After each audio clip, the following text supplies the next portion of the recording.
Your fan base is ticked off. Last year was embarrassing, but last year was also just the tip of the iceberg in terms of the frustration. And there's only so much we can say when it comes to, hey, they are spending, but this, that, and the other thing. Sprinkle in a couple of trades that have not worked out, that have completely backfired, and this fan base is up in arms.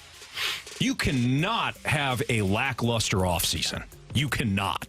This fan base is dying right now to send you a message. Yeah. You cannot have a rough offseason. That was Anthony Stalter yesterday on the Fast Lane, and oh boy. Why is he talking about a bad offseason? Alex, I was hanging out with baby boy yesterday after I got home. Oh, he had to hear BK complain, didn't he? No. This is why you're boring, Dad. I pass him over to his mom for a moment. I take a glimpse at my phone and see that I have 7 unread text messages. And I said to myself, I wonder what's going on. I see 6 of them say something about the Cardinals or John Mozeliak in it. I then go over to Twitter to find out, okay, clearly I have missed something. I go to Derek Gould's Twitter. He hasn't said anything about it yet. I go to John Denton's Twitter, and he has the comments from John Mozeliak that sent everybody into a tizzy, and that is what inside of the comment that you heard there from Anthony Stalter. Here are... And it's a game day. I really didn't want to get pissed off before 12 o'clock. Rocchio started me off hot. This is going to make it worse. Rocchio criticized Alex's shoe decisions, and it's game over from there. All right. So Derek Gould tweeted this out, and John Denton has as well. We will hear from John Denton on the show coming up at 11:30. John Mozeliak told the media yesterday he expects this year's payroll to return to last year's trend, which would have put the 40-man budget just over $200 million. Now, here we go.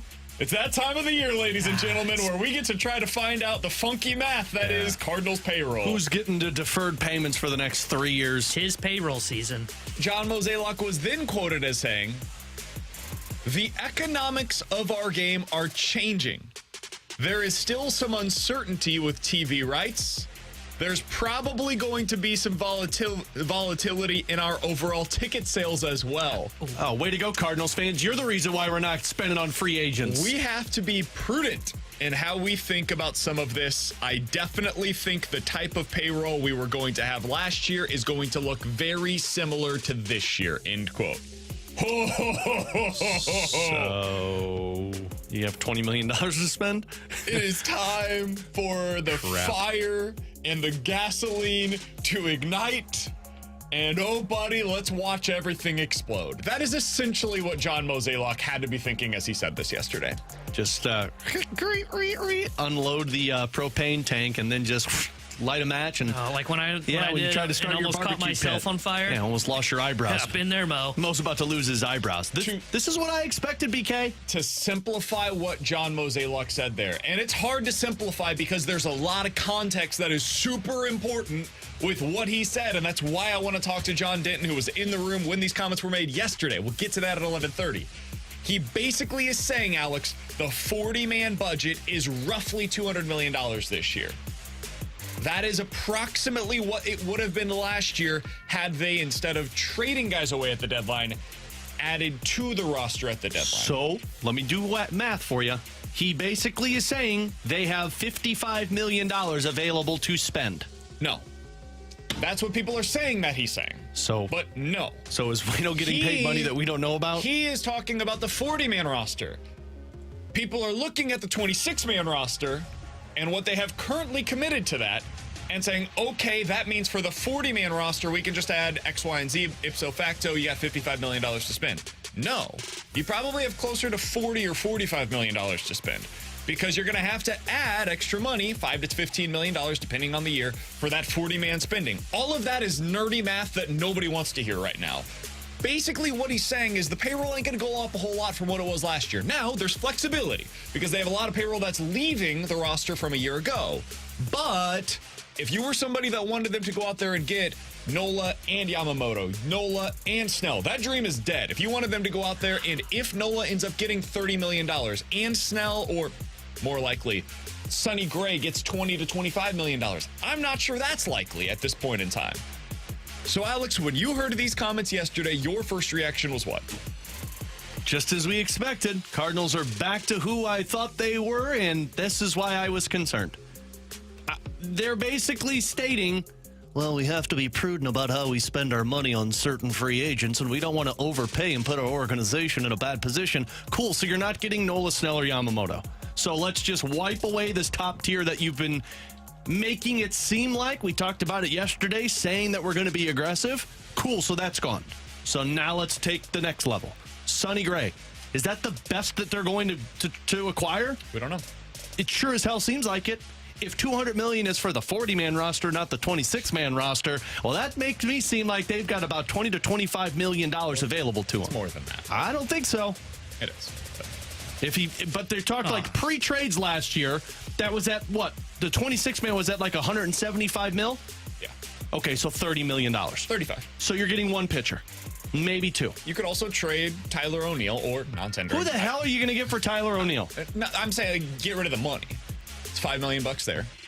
There's ways that you can reassess. I understand you think the Cardinals are going to do this, but we're back to what we saw, what I thought this was going to be. This team is not going to be aggressive like everybody says they're going to be. Oh, we're going to be aggressive this year. We're going to make the necessary moves to never let this happen again. Why say this? Who did it benefit? Nobody. Nobody. Listen, man, I think, and I'm out here on an island when I say this, I think John Mozeliak is actually pretty good at his job. Now, he's had a really rough 18 You read those months. comments yesterday, right? I know. I think he's had a really rough, 2-year stretch here. Really rough. And his free agent signings, not the thing that he's particularly good at. I'm not going lose it to when we get older. pretend like that's something that has gone really well for him. I'm not. I think in general, when you look at his success compared to other general managers' success around the league, he's better than I think a lot of fans are willing to give him credit for.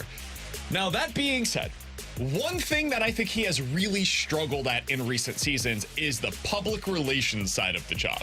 And Alex, this is not an insignificant piece of the pie.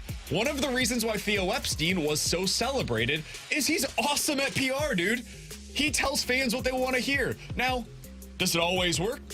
Look at his track record. When he leaves, those teams are cratering. It is a nightmare. But he gets out while the getting is good. John Mozeliak says things and then walks away as there is a tire fire next to him. And typically when people cars are stabbing each other with knives in the throat. And Mo's going, I nailed that. It's a melee. When typically people walk away from a car blowing up, it's awesome. But when Mo does it, it's a disaster. Cool guys don't look at explosions. I can't believe that he's still doing this. I can't believe it, genuinely. All you have to do, Alex, this is not a hard one. This is a real easy one. Alex, ask me the question about the payroll. Ask it. Hey, John Mozeliak, do you feel like that payroll is going to increase this upcoming season? You know, Alex, it's a good question. It's a fair question. Okay. It's one that we've discussed in the past. And I'm just going to answer this the best way that I can. We understand that the 2022 season was unacceptable. And we are committed to building this roster in a way that gets us back to being the championship contenders that Cardinals fans expect us to be. I cannot pinpoint a specific dollar figure going for you into this offseason that we are planning for.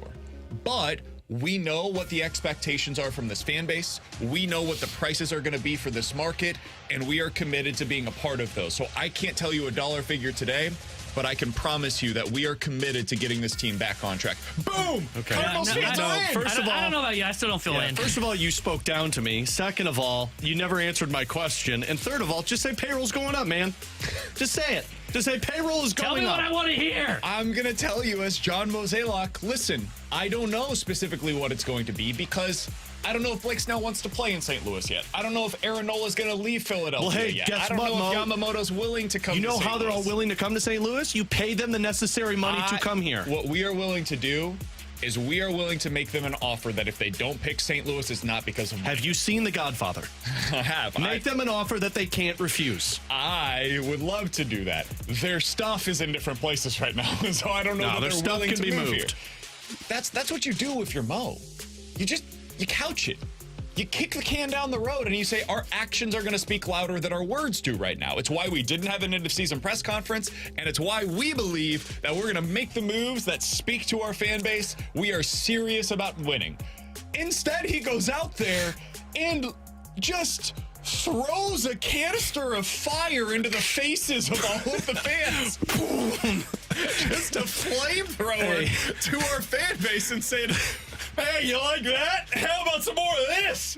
What are you doing, From the man? 314, it's time for a boycott of ticket sales. No! Mo said that's the reason they're not spending money. Because you didn't spend money on tickets.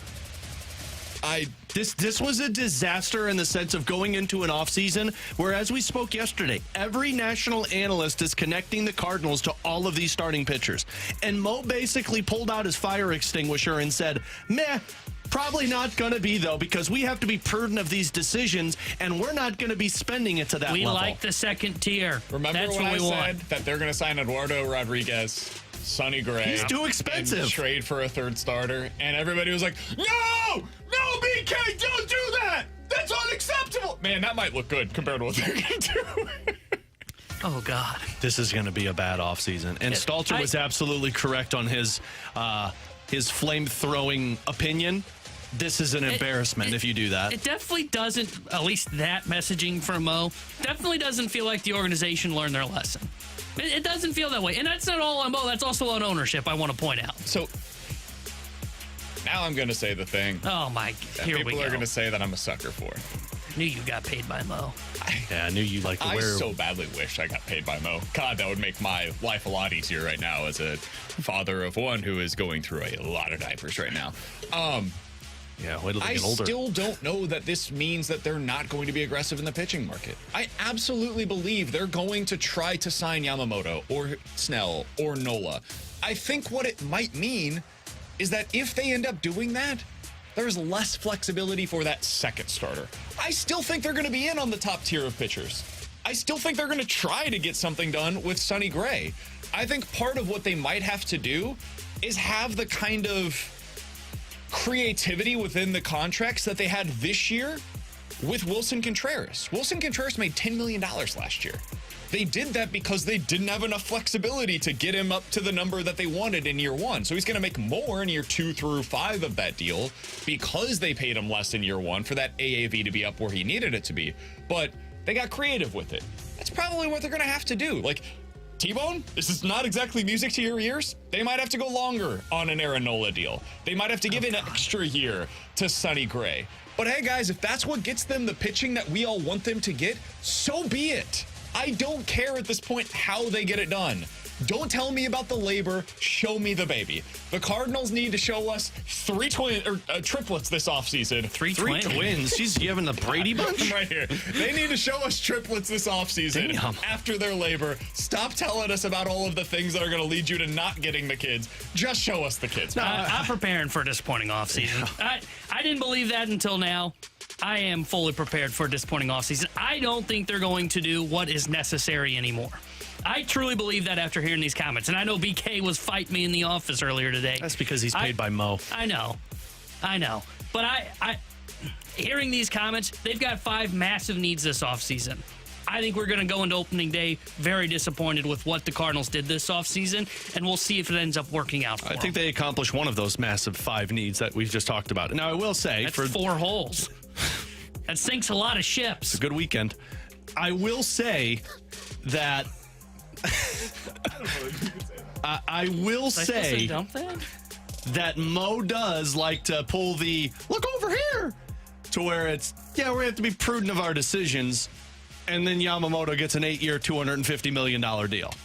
He does like to say one thing and then the other happened, i.e. last offseason where payroll was going to increase. But, Wayno's making $17 million that you didn't know about. He was right. So... It increased. It did increase. Mo could be pulling the old, you didn't believe me. Now you're happy with little Mo scenario that happened with Nolan Arenado. Said I'm happy with my roster, and then they traded for Nolan Arenado? Yeah, that's what I'm saying. Look over here.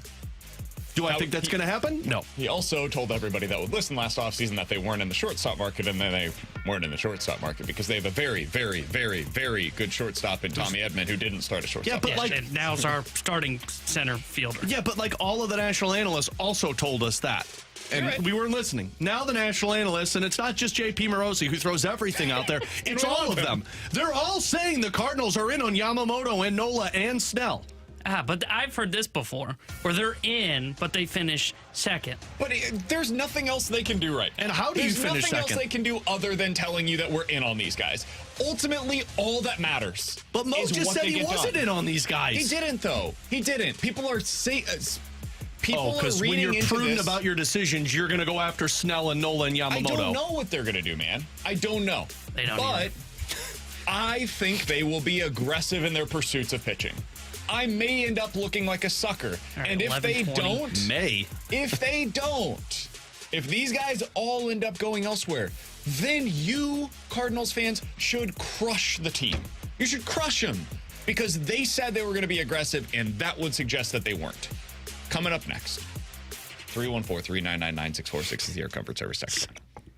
Someone said, watch Mo sign Bozak, and then the next day get us into Ryan O'Reilly. That's what I said. They're going to sign Sonny Gray. No, Mo People are could never going do to be that. furious. Only good And then they're GMs going to do go that. make the move that you want them to make. I don't know if it's going to be a trade. I don't know if it's going to be Yamamoto. Maybe it's going to be Aaron Nola. You can't trade for Yamamoto, man. I said, I don't know if it's going to be a trade. You're gonna I like- don't know if it's going to be Yamamoto. I don't know if it's going to be Snell. I don't know if it's going to be Nola. Snell and Waka, and be happy with it. No. Snell, Waka, and if they do Snell and Waka and add Oh, one I'm sorry, more not starter, Snell. that'd be fine. Sonny Gray and Waka. That's not great. That's where You're I was going to going. like Gray, Paxton, and whatever other scrap heap we find as our third starter. And by the way, we're not fixing our bullpen. Gray the guy Pax- we just got from Seattle for cash. He's one of our high Gray leverage Paxton arms. and Rich Hill. Carlos truly- Martinez was pitching over in You don't that. want Good for him. the DR League. Good for You him. don't want that. Now you can bring him back. Coming up in about 10, 15 minutes or so, we'll be joined by John Denton. He is down in Scottsdale right now. He was one of two reporters in the room when John Mozeliak said these comments yesterday. He and Derek Gould were the only ones down there for those comments. Denton will join us coming up at 11:30, so be sure to stay tuned for that. We'll get the context of everything that was said. But coming up next, the Cardinals seem keenly aware that they need a new perspective within the organization. Is this the right one to bring in, though? We'll talk about it next here on 101 ESPN.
But I do think that a fresh perspective, an outside look would be beneficial for the Cardinals because, let's face it, guys, they're really behind the times in how they've developed their baseball strategy over the last few years, and maybe an outside look will help them there. That was Katie Wu on with the morning show earlier today. We'll be joined by John Denton, who was in the room yesterday with John Mozeliak as Mo made the comments that made all of you guys very angry. We'll get Denton's perspective on that coming up here in about 10 minutes or so. Alex, the Cardinals expect to make another addition to the coaching staff. We'll get into that here in just a minute. They also are anticipating a new addition to the front office. Yesterday, there was a report that came from Peter Gammons who said, hey, there's some talk that Chaim Bloom, the former general manager of the Boston Red Sox, could join the Cardinals in an advisory role. Now, if you're not familiar with Chaim Bloom's history, he was with the Tampa Bay Rays previously. That's where he was a general manager before he became the head guy up in Boston. My guess, Alex, on why the Cardinals are considering this is because they want somebody to come in and lead the development of their pitching staff the way that Jeff Albert led the development of their hitting side of things. So Jeff Albert wasn't just the hitting coach when he was here. We've had this discussion a million different times. He also completely overhauled what they were doing in their minor league system. He brought them technology in that they weren't using previously. He had them change everything about the way that they develop hitters. And now we've frankly seen a lot of the results of that. It's been a much better process for the Cardinals on the hitting side of things. They're lacking entirely on any of that stuff on the pitching side of things. It's gotten better in the big leagues. They're still well behind in the minor leagues. And it's something that has to improve. If Chaim Bloom is coming in and that is his role is, hey, what did you guys do with the Rays? How do we catch up to what they were doing? And he says, hey, this is the 15 different things on the checklist that you guys need to start doing that you're not currently doing. I love it. It's a great hire by them if this is what they decide to do. If he's doing other stuff, if he's going to be like a de facto general manager for you and he's helping you with your decision making, that dude that led the decision making processes in Boston, I don't want him anywhere near. He's the one that decided Mookie Betts wasn't good enough for the Red Sox. I mean, the ownership kind of decided that by saying, hey, we're not going to resign this guy, so go ahead and get what you can for him. But yeah, other moves that he made, it was a disaster while he was in Boston. So depending on what his role is going to be here, I like bringing in a fresh perspective. I hope it's just to help the pitching side of things. I mean, like when you bring an advisor in, especially to somebody who's high up like John Mozeliak, I mean, I can only go off the comp that we've had here, and Pete Chiarelli's been doing this with Doug Armstrong. You're bringing your expertise in all situations. So, yeah, the good side of this is you are bringing in what you did in Tampa. And, I mean, let's not forget, this is what Mo talked about last year. Yep. We need to change our perception of pitching overall with the Cardinals. And you bring in somebody who has been the best of the best in terms of Tampa being kind of a warehouse for this. So that's the good side of it. But look, you're not bringing somebody in as an advisor to your president of baseball operations who's not going to give his opinion on trades and signings and free agent signings and decision makings. Like, that's why he's coming on board. So welcome to the bad. The worst, like, you got the good, the bad, the ugly, right, T-Bone? Great movie. Great movie.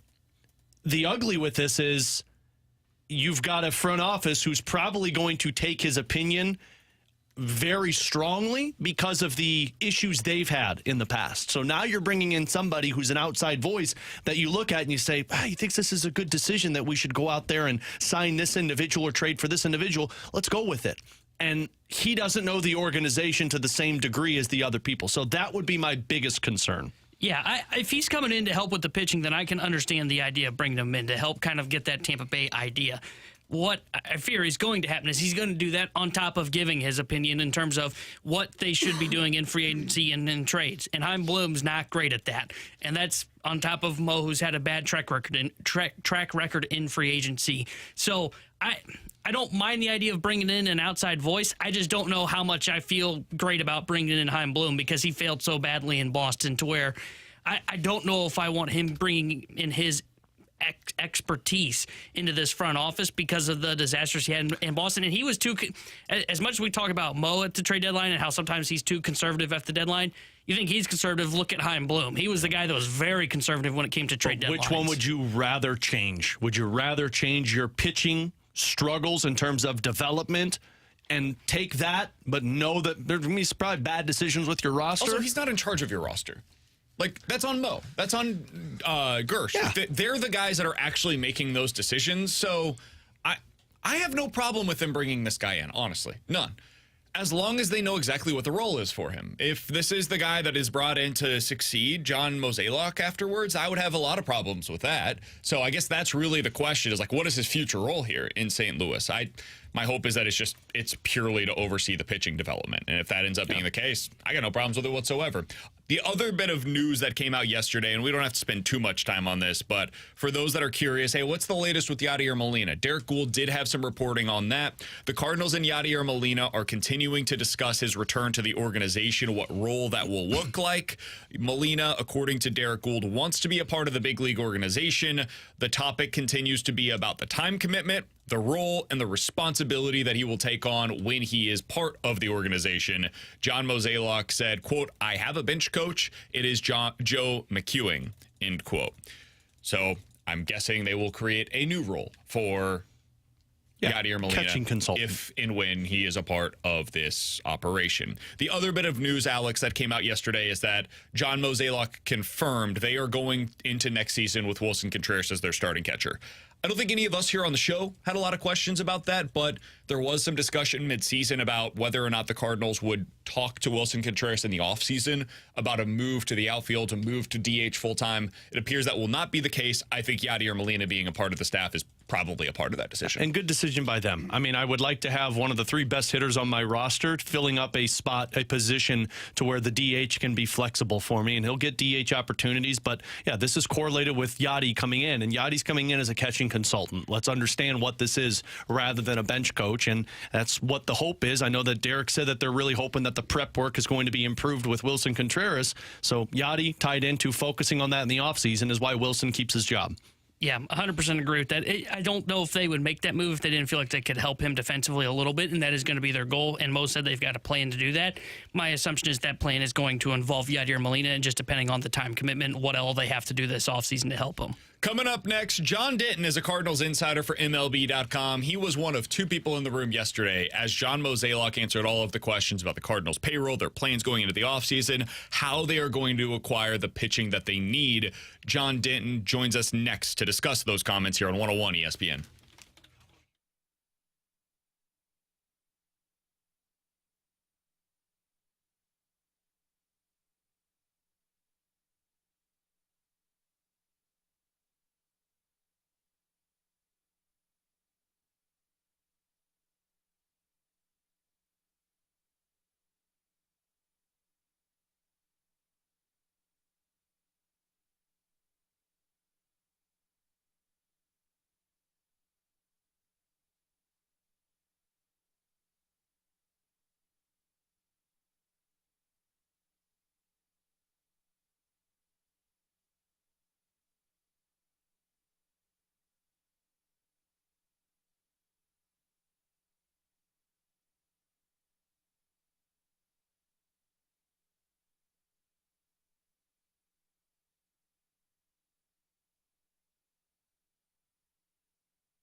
Tanner Hendrickson here with a Sports Center update driven by Johnny Londoff Chevrolet and Johnny Londoff Autoplex. The Blues will be back in action tonight as they host the Winnipeg Jets, and we've got pregame coverage starting at 6 with Alex Ferrario and Joey Vitale. Then Joey will join Chris Kerber for Puck Drop at 7. The Sports Center update was driven by Johnny Londoff. Find your road shop 24/7 at londoff.com, londoffAutoplex.com. Are you kidding me?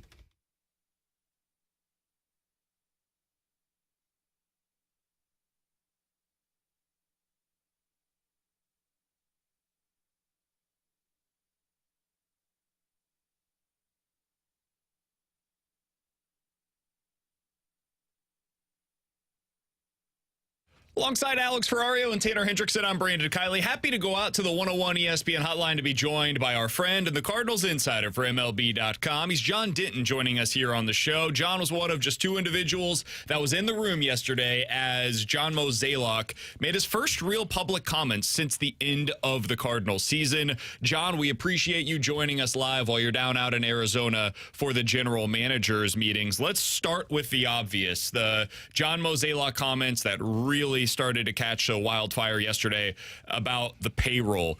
You were in the room, you know the context of the statement that was made there. John, can you bring us in with you as you heard what John Mozeliak was saying about the Cardinals payroll and what they're expecting to add this offseason?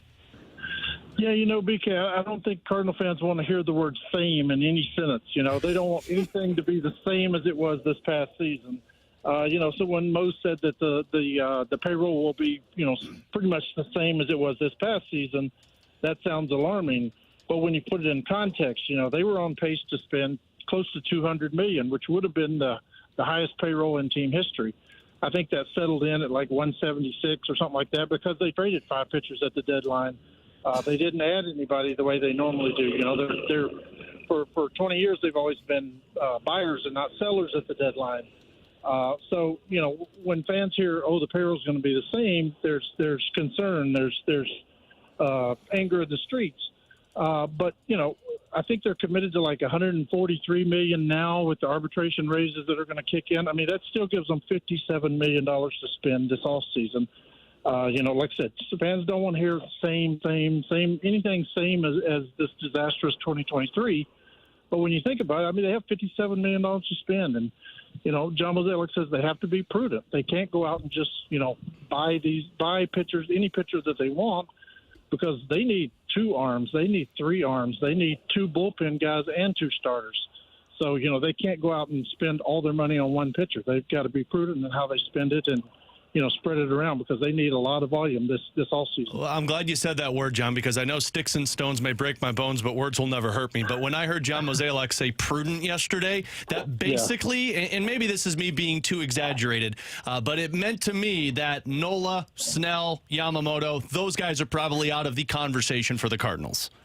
Yeah, that very well could be the case. I mean, let's face it, guys. I mean, the Cardinals are not a free agency team. They're not a team that goes out and buys their talent through the years. They're not the team that's going to win the bidding war.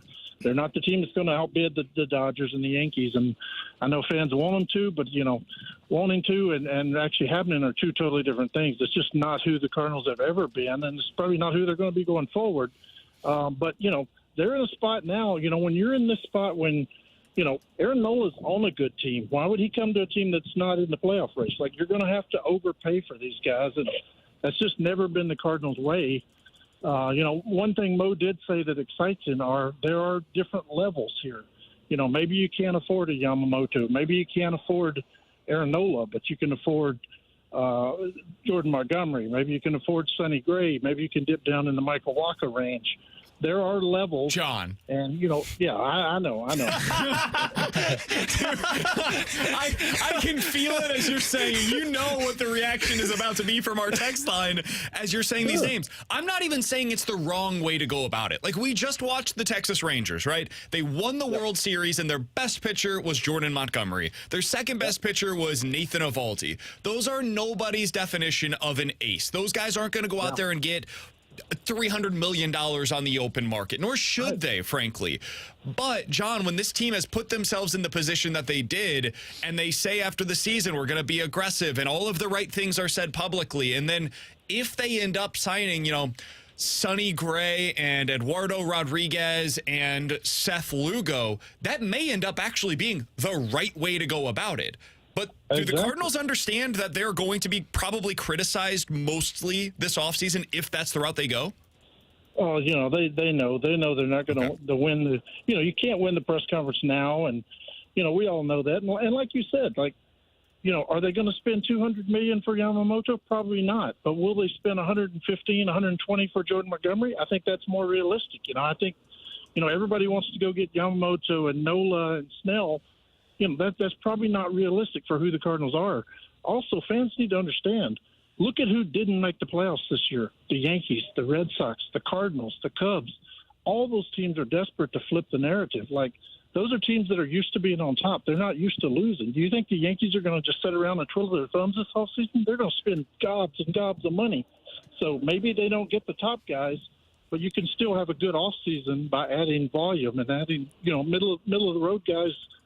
If you can add 2 of those guys and 2 bullpen guys, then they're going to be a lot better this season. Does this force them into making a significant trade then, John? Because if they're not going to be willing to go to that top level, and if it is Sonny Gray or Jordan Montgomery, it seems the Cardinals are still going to be in need of a game breaker. Does that come via trade?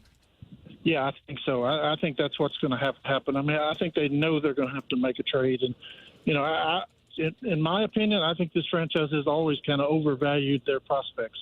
But they want to be a team that, that the draft and the prospect chain and development is their lifeblood, because that's how you control payroll.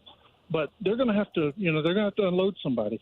And, when they call the Seattle Mariners and try to get pitching from them, the Mariners are going to say, don't call us back unless you're willing to trade Nolan Gorman. Don't call us back unless you're willing to trade Nolan Arenado.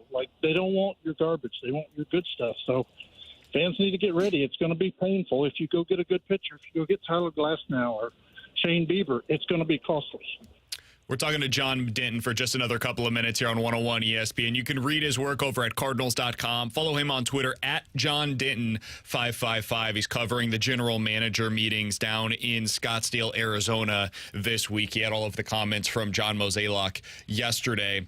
John, as you think about what that's going to look like for the Cardinals with a potential trade this offseason, how much risk is there in potentially dealing from the Major League offense, from this offense that you've constructed that was objectively good last year, that you pull away from that to improve your rotation, and what you end up with is a lesser version of your offense and a solid but not great rotation, and now you're stuck in the middle? How much do they fear that possibility? Yeah, that is a possibility. I asked John Mozeliak point blank yesterday, do you need another left-handed bat? And he said the first thing out of his mouth was, well, our offense wasn't very consistent last year. I think a lot of people look, they were a top 10 offense, but I don't think Ali Marmol was happy with the offense. I don't think John Mozeliak was happy with the offense. They were, they either hit or didn't hit. There were games where they either scored 8 runs or they didn't score at all. So there's room for improvement in that lineup. I just think, you can live with Tommy Edman going to Seattle and winning a Gold Glove. You can't live with Nolan Gorman going to Seattle and hitting 50 home runs. You can live with Brendan Donovan being traded away and hitting 300 and 17, 18 home runs. You can't live with Jordan Walker or Mason Wynn or Nolan Gorman going off and being a superstar. So that's, you got to put this in degrees there. They have some duplication in the middle infield. They have duplication with those versatile guys who can play all over. But, man, you can't find a left-handed hitting 50 home run second baseman anywhere else in the league. John, final one for me, and we talked a little bit about this. The Yadier Molina situation still kind of up in the air, what his role is going to be. But with the Cardinals making it very clear that Wilson Contreras is going to be the starting catcher, do you believe Yadi is a part of this organization next year in some capacity? I 100% think he's a part of this organization. I asked Mo, does he definitely want to be back in? He definitely wants to be back in. Now it's just about determining, is he an advisor role? Is he an assistant coach role? Is he just home games role? Is it just spring training? I think 100%. I think Yadier Molina will be back with the Cardinals in some form next year.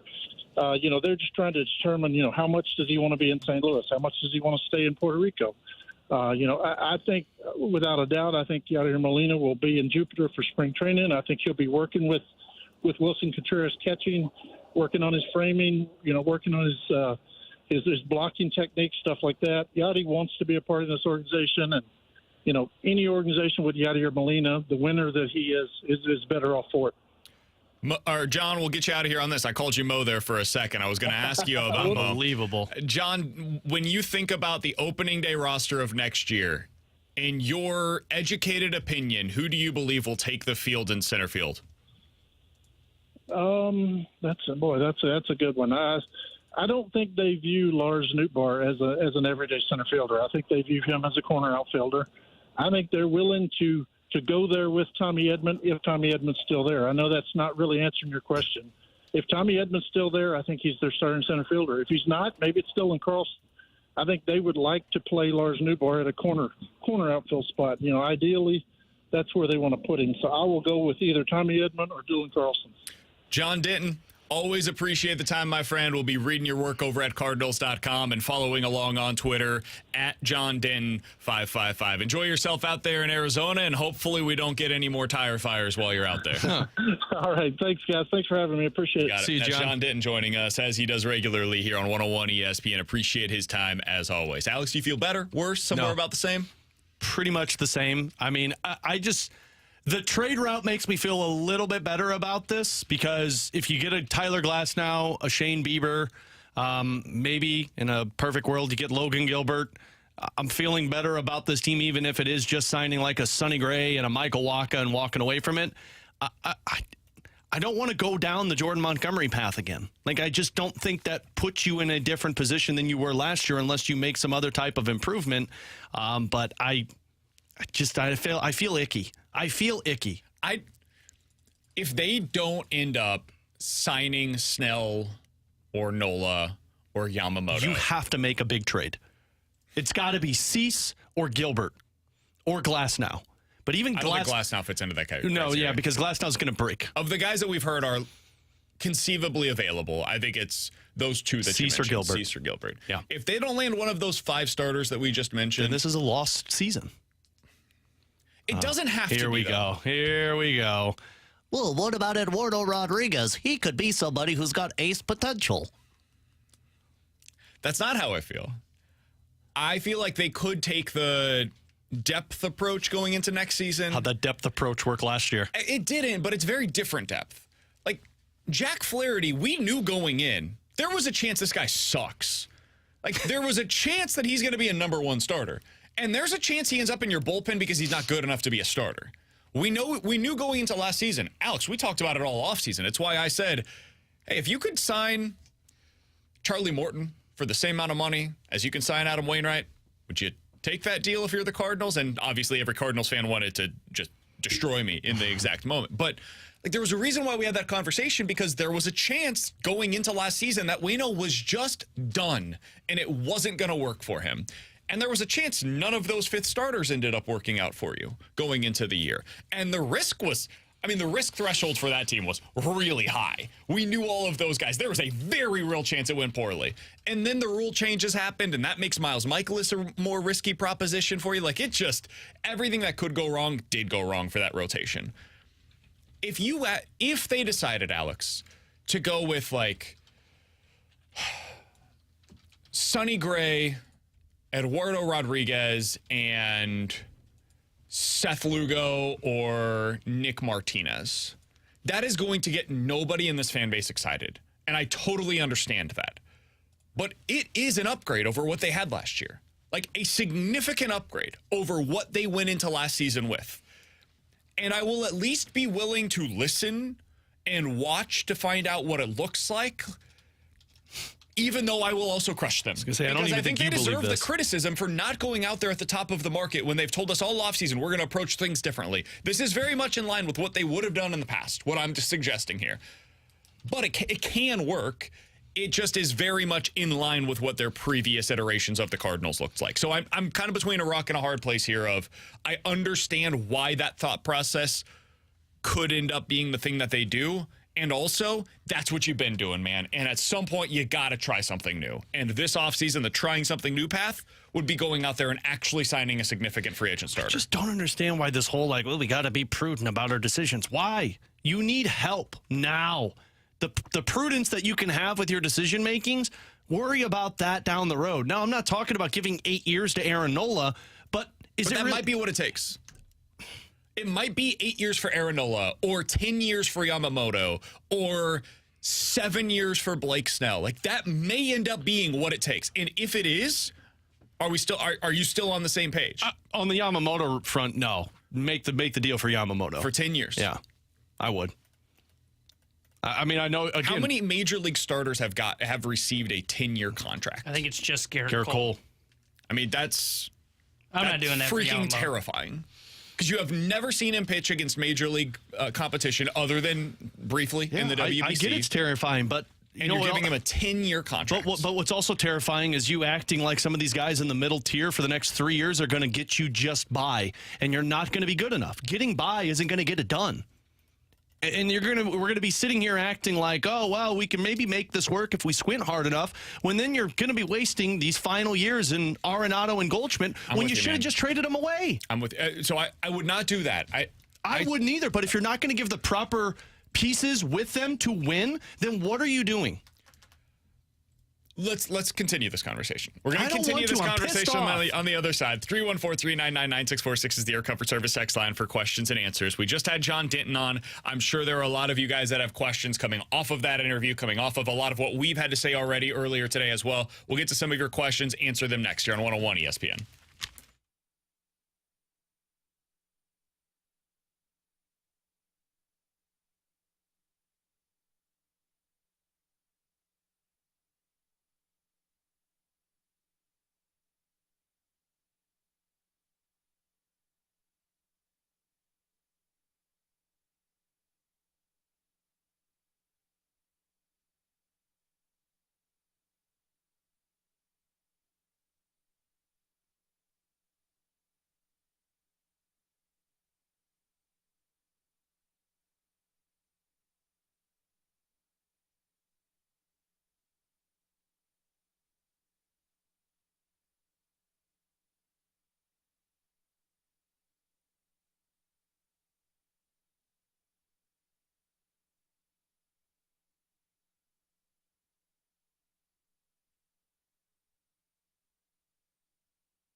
Alongside Alex and T-Bone, I'm BK. 314-399-9646 is the Air Comfort Service text line for questions and answers. If you guys missed any of our conversation with John Denton, be sure to check that out on the podcast page. 101ESPN.com and the free 101 ESPN app is where you go to find it. The big story yesterday was John Mozeliak saying, hey, I think the payroll is going to be pretty similar to what it was last year when it came to the $200 million threshold.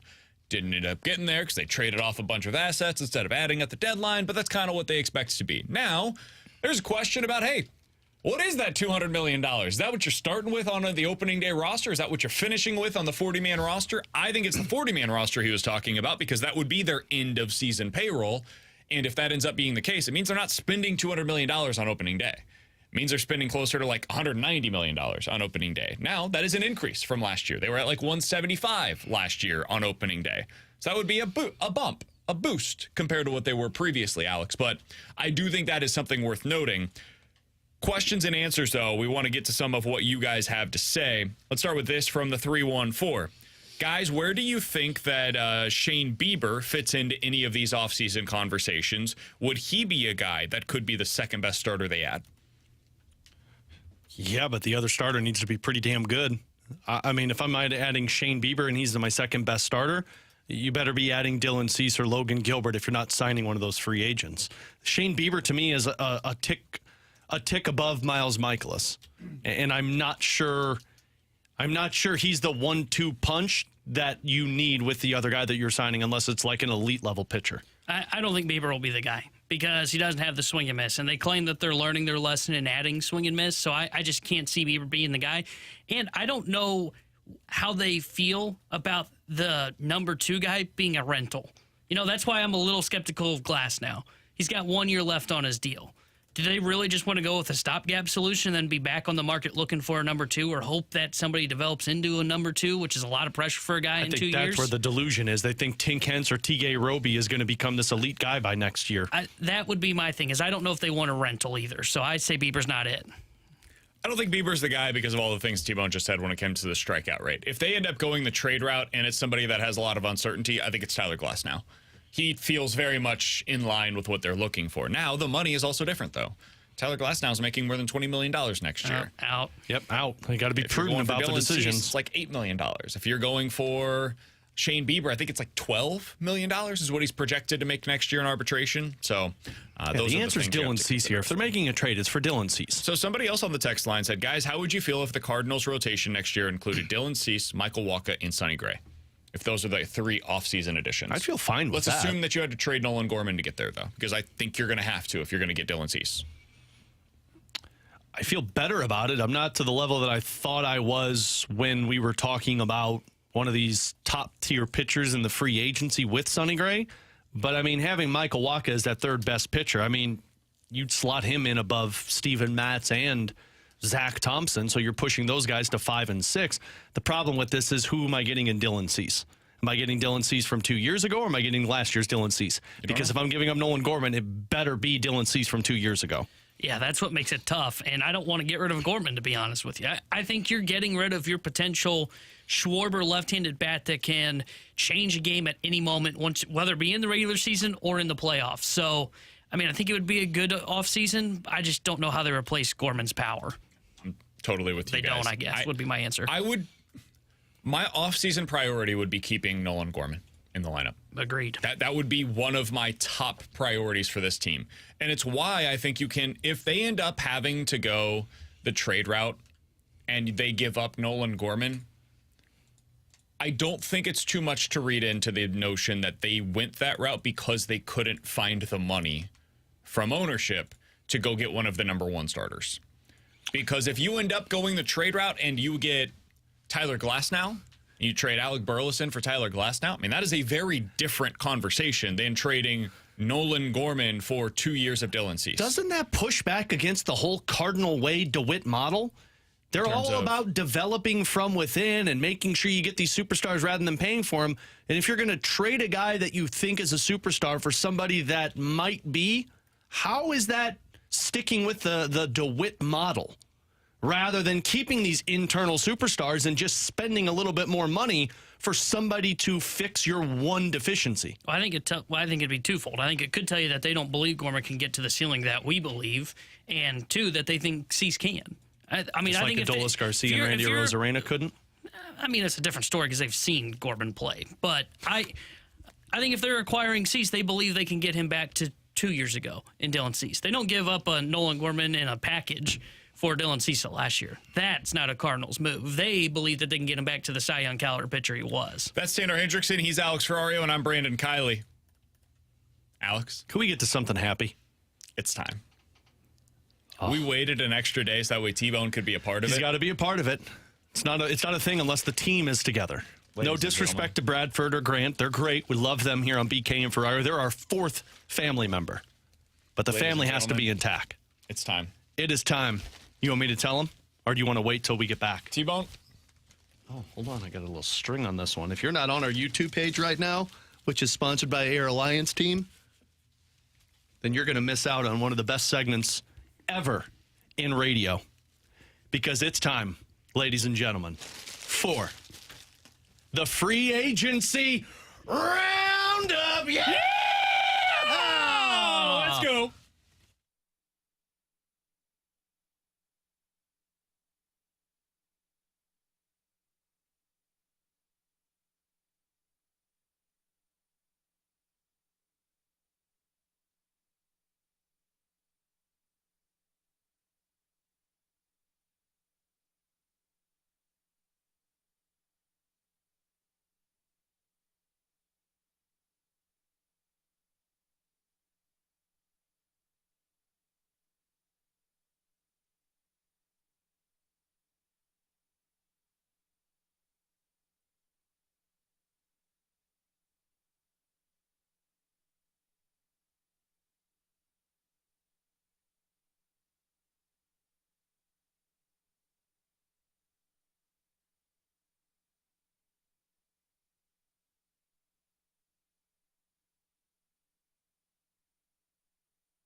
Ladies and gentlemen, it is the favorite time of the year. It is a Roundup time. Not enough oxygen to the brain on that one. Woo, buddy. Alongside Alex Ferrario and Tanner Hendrickson, I'm Brandon Kiley. Welcome to our saloon, where we will be talking around these bar stools about everything that is happening. So that way you don't have to go to MLBTradeRumors.com on your own. T-Bone's cowboy hat stuck on his head. If you guys want to watch us, we've even got some props for us here in the studio nowadays. You can go to youtube.com/101ESPN to find that. It's all presented by the Air Alliance team. All right, Alex, big news yesterday in Major League Baseball. The Braves picked up Charlie Morton's $20 million option, taking him off of the free agency market, and also filling one of their spots in the rotation, which I think has gone overlooked by Cardinals fans. That was a potential landing spot for one of the big-time free agents that the Cardinals are going to go out there and acquire. What do you think of Charlie Morton getting his option? Well, now that I've heard John Mozeliak talk, I don't care about the potential guys that the Cardinals are going to acquire, because they're not going to acquire anybody that the Atlanta Braves deem worthy of their rotation. Sure. Good move by them. I mean, you got to keep those guys in-house. $20 million is a lot for Charlie Morton, right? I think it's about right. Yeah, I'd agree. Well, now I know why John Mozeliak wants to be prudent with the offseason. I think that people are going to be a little surprised by the sticker shock of what some of these guys are going to get. I think we do this every year, and then when they sign, you're like, no, I probably would have done that. First of all, we're coming out of the pandemic, though. The money's going to be a little different this offseason. We saw this with the NHL. The money just is starting to increase in a way that it didn't previously. Charlie Morton, while 40 years old, had a 3.6 ERA last year. I think he was going to get something approaching this offseason. He still has strikeout stuff in a way that Adam Wainwright didn't. He struck out 10 batters per 9 innings last year, guys. 10 batters per 9 innings. That would have been the best on the Cardinals staff by a wide margin. If he was available, I would have been more than fine with the Cardinals bringing him in on a one-year deal instead of some of these other guys that we've talked about. I think Michael Wacha, for example, $15, $16 million a year is probably what you're looking at. It's not going to be some budget bargain bin type of an addition. That's not what we're talking about there. If you want that, you're going Tyler Mahle or one of the hurt guys. Oof. Those guys are going to get you 10 to 15. Yeah. And that's the third guy we're talking about. But it is good news for the Cardinals that, prior to Mo talking, that they took one of those rotation spots away, so it at least keeps the free agency available to the Cardinals. All right, Alex, let's continue with our Major League Baseball Roundup. Yeah! Starting pitchers that will now come at the expense of a second-round pick, potentially a third if the Cardinals get multiple of these guys that I'm about to mention, based on the fact that they were hit with a qualifying offer yesterday. Alex, there are 3 of them. They're all guys that Cardinals fans want, of course. Aaron Nola, Blake Snell, Sonny Gray. Those are the 3 that are going to be hit with the qualifying offer. Does it change your interest level in any of the 3? No, not at all. Not at all. I mean, I would be giving... Look, you're at the point now where I understand these second-round picks, especially how good this pick is, are important. But you're also at the point where you're trying to be a competitive team. And a second-round pick, potentially third, I mean, these are guys that aren't going to be benefiting you for 4 to 5 years. So I would much rather get the 4 to 5 years of help from one of these guys than worry about somebody I draft in 4 to 5 years that doesn't pan out. So I'm not worried about the picks. Yeah, I wouldn't be concerned about the picks. Cardinals probably are. So bleep them picks. That would be my approach, but we'll see. I wouldn't have a concern. It doesn't change my interest in those guys because, look, you need pitching help. You need to go out and get somebody that can lead a rotation. So if I have to give up a second-round pick on top of the contract that I'm giving these guys, I'm willing to do it. I'm skeptical now that the Cardinals are going to be willing to do that. I think that they put a monetary value on that second-round pick.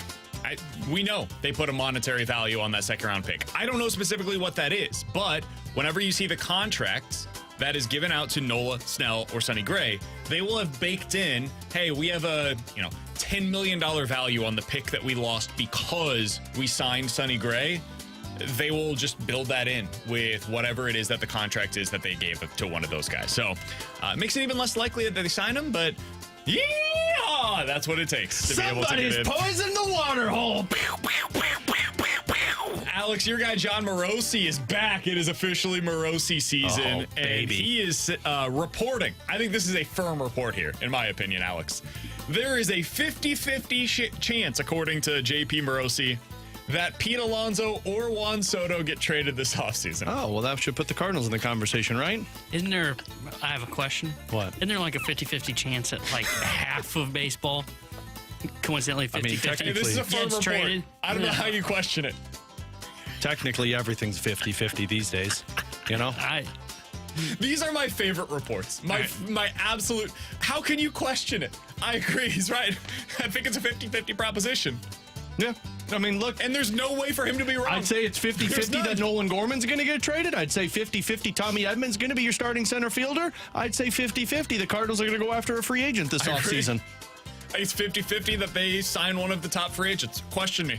Go ahead, question me. Call my bluff. I think 50-50 is a little strong. I'd say it's 50-50 that the Cardinals get to the payroll that they're expecting. It's 20-80. Well, let's continue along with our Major League Baseball. Roundup, yeah! Bob Nightingale, Bobby Boogie dropping in with a couple of bombs in his Sunday column. He says that Aaron Nola, according to general managers around the league, they believe that the Phillies will indeed let Aaron Nola walk in free agency, and instead, general managers across the league believe that the Phillies are going to turn their attention to Blake Snell, who's about to win his second Cy Young. He believes, Bob Nightingale does, that Nola could then become a match for St. Louis, Atlanta, Texas, or the Dodgers, Alex. What a swing. Yeah, I was going to say, that makes sense. Atlanta, I mean, how is Atlanta going to do this? Aren't all their spots filled up by now? Well, unlike the Cardinals, they're willing to spend money. Everything's on the table is what you're saying? Yeah. Oh, I think it's 50-50. I'd say if they're going to be interested in Aaron Nola. 50-50 with that one. I mean, it makes sense if you're the Phillies to make that move. You let Nola walk and you go out there and you get the guy that's got elite stuff for you. You believe in your bullpen for Philadelphia, minus Craig Kimbrell breaking this past year. But if they're the same amount of money, if you're Philly, wouldn't you rather have Blake Snell? If we're being honest, do you I have would the rather innings to in cover that specific context of what they have with Zach Wheeler and Ranger Suarez covering the innings? But who's going to break? Who's more likely to break in a couple of years? Oh, Blake Snell. But I think that you're also more likely to get the innings from Zach Wheeler. Like if the Cardinals had a certifiable ace at the front end of their rotation already who was going to give you 200 innings next year, I would rather have Blake Snell. But they don't have that. So I can't say that I would rather have Blake Snell over Aaron Nola because they need the innings that Nola provides. This is good for the Cardinals, though. I mean, if Philly's walking away from Nola, then you're not having to worry about, where's his stuff at. So now you got to compete with some of the teams that are willing to spend money on top talent. Yeah. Go Cardinals, 50-50 chance they get it done. Yeah, it is such a interesting potential swing that the Phillies will go from Mr. Consistent, I'm going to start every day, Aaron Nola going to cover like 190 to 200 innings, to Mr. Erratic and Blake Snell. It is one of the most wildest swings I think I've seen a staff go from with one pitcher to the other. My computer just 50-50 chance that it'll turn back on. Shut down. Okay, here we go. We're back. Are you sure the sun's just not glaring on it? Nope. Went through a virus scan. I was like, I don't know what's going on here. It's Randy and Tim been looking at on that computer. There's a snake in his boot. I think Nola's leaving Philly. I don't think he's going to be back. I think he would have already re-signed if he was going to be back with them. I think it reminds me a lot of the Jordan Montgomery situation here in St. Louis, where even midway through the season, if things were going well for the Cardinals, I would have assumed that Monty was going to leave here in the offseason, because if you didn't get things done in spring training, I think he was always just going to test free agency. Yeah. And I think Nola's going to end up leaving. I think they will replace him with somebody else. Final thing here to pass along, also from Bob Nightingale. The Chicago Cubs say they do not have any intention whatsoever to bring back Marcus Stroman after he declined his side of the $21 million player option in 2024. Alex, for a team that is really trying to contend in a meaningful way next year, and they just brought in Craig Counsell, if they're saying publicly, yeah, we don't want him back, we're not even exploring the opportunity to bring back who was their Marcus best pitcher, Stroman, by the way. I think it tells you a lot about how they view him, and I think it should tell you that the Cardinals should also stay away from Marcus that's Stroman. where I'm at. I mean, look, I love the idea of Marcus Stroman for what he did with the Cubs, and look, I like somebody who's going to be motivated because he pitched so well and the team didn't want him back, but there's a reason that team did not want him back, especially after getting Craig Counsell, who was like the perfect manager to bring groups together, and you don't want him on your team. Yeah, I'm staying the hell away from Marcus Stroman. I'd have a little bit of interest. I'd kick the tires around. A little fire wouldn't be bad in this clubhouse. I am fascinated to know where he goes, because I agree with you guys. One, it is telling that the Cubs decided not to bring him back, and two, that I the Cardinals aren't going to do it, but I'm curious to know where he goes because he's burnt bridges in New York, in Toronto, Chicago. I bet he goes to the White Sox. If they trade Cease, I can see him go to the White Sox. Now, what a disaster that would be. Well, it's already a disaster. I'm fascinated to know where he ends up going because I can't pinpoint a team right now. Like, I can go like Nola, okay, Dodgers, Braves, Cardinals, Snell, Phillies, someone out east, maybe the Dodgers. I can't do that with Marcus Stroman. I don't know where he's going to end up. I'm fascinated to know what happens to his market. Someone made a really good point on the text line. The Cardinals technically love signing former Cubs that the team didn't want. Name one. Name a couple. Jose He Contreras, doesn't Dexter strike guys Fowler. out. I don't want him. Gee. What? Marcus Stroman doesn't get strikeouts. He's a contact guy. Yeah, you don't need him. Sure. And there's other guys that are more strikeout that we want on our team, right? Yes, I would much rather have Sonny Gray than Marcus Stroman Doesn't next strike out guys. By the way, how funny I know his was a player option, but how funny is it? He leaves, and then you look at Kyle Hendricks, and it's like, hey, yeah, let's pick up that option. What? Well, you got to be sure to win 6 of the 8 games you play against the Cardinals every I guess season. that's fair. That is the initial edition of the BK and Ferrario Major League Baseball free agency Roundup. See you next week. Or tomorrow. Coming up next, can Jordan Binnington keep up his improved numbers over the long haul? Alex seems to believe that he absolutely can. Who could have seen it coming? We'll do that next year on 101 ESPN.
credit where it's due. Jordan Binnington's been one of the best goalies in the NHL so far this year. I was not just skeptical, downright disbelieving the notion that someone else was too. Benner could do that.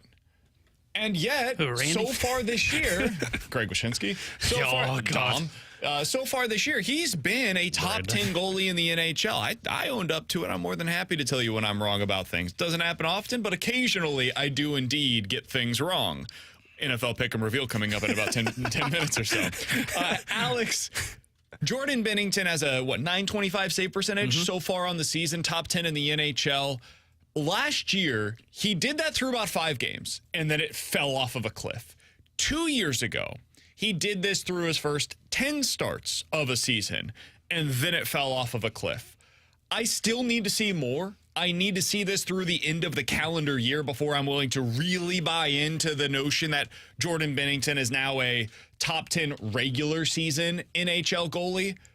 But are you seeing things that make you believe that this is something that will be sustainable for him? I am. And look, I am also in the camp of I'd like to see it a little bit further into the season because I have fallen victim to this like last season when it was the first 3 games and I'm thinking we're talking Vezina. And then, of course, it fell off pretty quickly. But what I'm seeing from Jordan Binnington is partially on him, but also the defense in front of him. Like the defense in front of him is playing sound enough to allow Jordan Binnington to stop the easy shots. He's not having to deal with the unstoppable. And that's, of course, what everybody goes to when the stats look bad and say, well, he should have made those saves. It's impossible to make those saves. But Jordan Binnington, when he's had to, he has stood on his head for his team because of the allowed high danger chances that's popped out. MoneyPuck.com says he's the 10th best goaltender in terms of high danger unblocked shots. And also in the same conversation, it saves above expected goals. Yep. So he's covering all of those for you. By the way, that just to reiterate on that second stat that you just said, the goals saved above average, is basically wins above replacement for goalies, for those that aren't familiar with it. That's the one that he's been lacking in previous seasons, where people that are the numbers nerds, like Greg Wyshynski, will come in and tell you, because I kind of agreed with him, hey, yeah, Binnington had a bad defense in front of him. The numbers should take that into account. He's still underwhelming relative to those numbers. This year's been the opposite. Yep. This year he's been a well above league average goalie so far. Jordan Binnington to me is a lot calmer. I mean, we haven't seen the post-whistle antics of Jordan Binnington. Even games that have gotten out of hand, it's just kind of been calm, cool, and collected. He's not floundering in his own net, which is respect to the defense in front of him, but all of his play is predicated on how they play in front of him. But when things have gotten sloppy, and I'm thinking of the Winnipeg Jets game, I'm thinking of the Vancouver Canucks game, I'm thinking of the first game against the Dallas Stars. When things have gotten sloppy, Jordan Binnington has made it look a lot calmer than needs be. And if you look at the best goalies around the National Hockey League, those guys do the exact same. Jake Ottinger, Thatcher Demko, Jeremy Swayman with the Boston Bruins, all of those guys keep things looking a lot more connected than they actually are when things get out of hand. So the result for the Blues is allowing a top 10 in the league goals per game. Opposing teams so far this year, Alex, against the Blues are scoring 2.7 goals per game. A large part of that is because Jordan Binnington has been outstanding so far this year. The teams that are in front of the Blues are as follows: the Bruins, the Canucks, the Rangers, the Golden Knights, and the Stars. The Islanders are tied with the Blues so far this year. Teams that are just behind them, all below 3 goals allowed per game: Colorado, the Kings, the Panthers, the Predators, the Ducks, that one's surprising, and the Coyotes. The vast majority of the teams that I just mentioned are either known for their defensive structure or are considered to be legitimate contenders in the NHL this season. I do not know yet. I'm skeptical, frankly, but we don't know yet if this is sustainable. If it becomes something the Blues can lean on, though, this goal suppression idea, man, if the offense that we saw over the last couple of games is real, they can be the 3rd best team in the Central Division. I am, again, skeptical of everything I just said. However, I have to also be willing to admit, if this stuff stays relatively sticky, it remains kind of similar to this, man, this is what a playoff team tends to look like, especially for a Craig Berube-led team. This is what they tried to accomplish. And look, I mean, you pluck 2 games out of the 10 games so far that they've played, the Coyotes and the Vancouver Canucks game, they've allowed 3 goals or less. They allowed the empty net goal to the Winnipeg Jets that resulted in the 4th goal. Same with the Colorado Avalanche. And then the Montreal Canadiens game, you're talking about chump minutes at the end of the game. Like, they've allowed 3 or less goals in 8 of those 10 games. That's impressive for a team that was talked about one of the worst defenses in the National Hockey League last year. A lot of this is on Colton Parayko. The reason you're getting this is because Colton Parayko is playing like the shutdown defenseman we've all talked about, but it's also the 5-man unit on the ice. I heard Jamie talk about it yesterday, and he nailed it.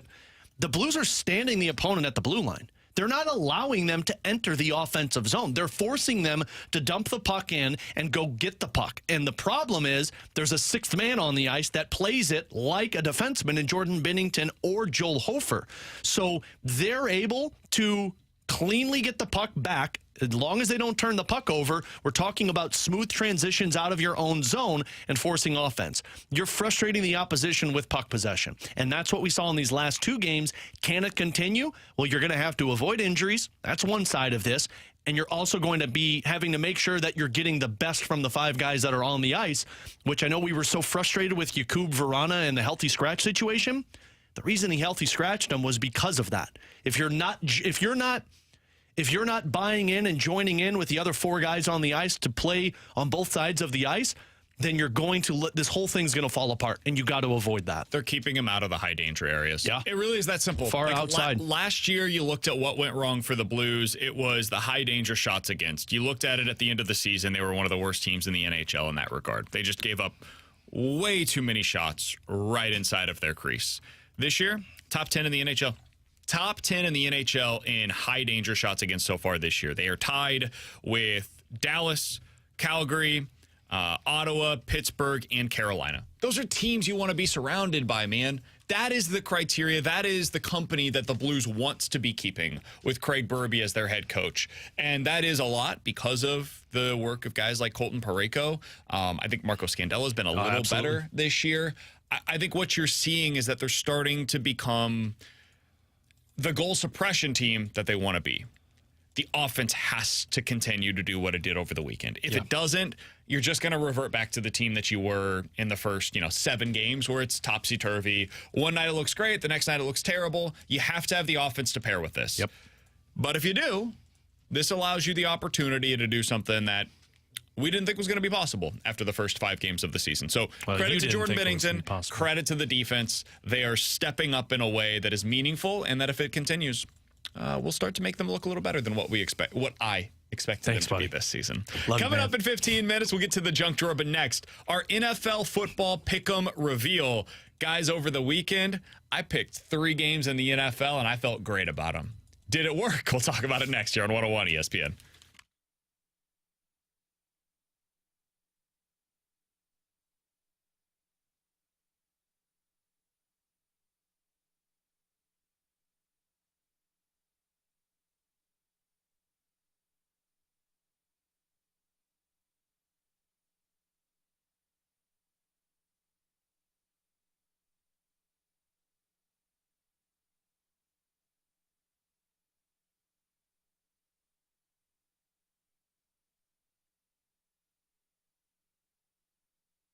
Hey, it's BK. You couldn't pick a worse time to sell your home than right now. Sure, it's worth a small fortune, and that's great, but are you really going to swap that 2 or 3% interest rate and pay 7, maybe even 8% on a new house? Probably not.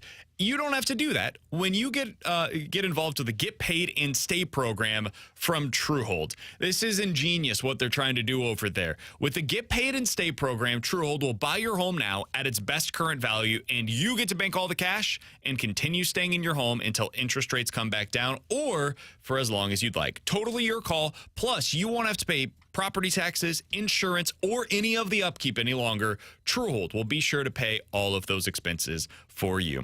Learn more about Truehold's Get Paid and Stay program by calling 1-855-300-9993, or you can visit them at Truehold.com for the smarter and faster way to cash out on your home's full value without having to move. That's Truehold.com.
Terry Hendrickson here with a Sports Center update driven by Johnny Londoff Chevrolet and Johnny Londoff Autoplex. Blues back in action tonight as they host the Winnipeg Jets, and we'll have pregame coverage starting at 6 o'clock with Alex Ferrario and Joey Vitale. Then Joey will join Chris Kerber for Puck Drop at 7. The Sports Center update was driven by Johnny Londoff. Find a road shop 24/7 at londoff.com, londoffAutoplex.com. Are you kidding me?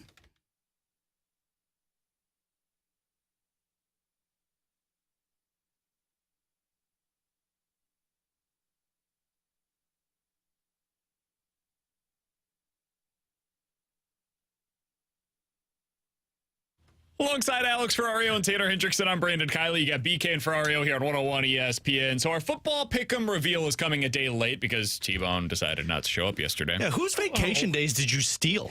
Because you don't get them. I'll be on next Monday, so we'll do it on Tuesday as well next week. Are you both stealing them from me? He's also out on Friday, too. Yeah. So we're going to be doing I'm off on Friday, too. Our football picks on Thursday this week. So if you're staying tuned to all of this and what this season has been like so far, you know that I've just say PK sucks. Lost a PK's lot, been awful. And we'll be doing that on Thursday as opposed to the usual Friday pick'em. All right, let's get to last week's picks, boys. It was an up and down week for all of us. It was a weird week of picks. Let's start out with that. The NFL slate was terrible other than like 3 games. You had a bunch of backup quarterbacks around the league.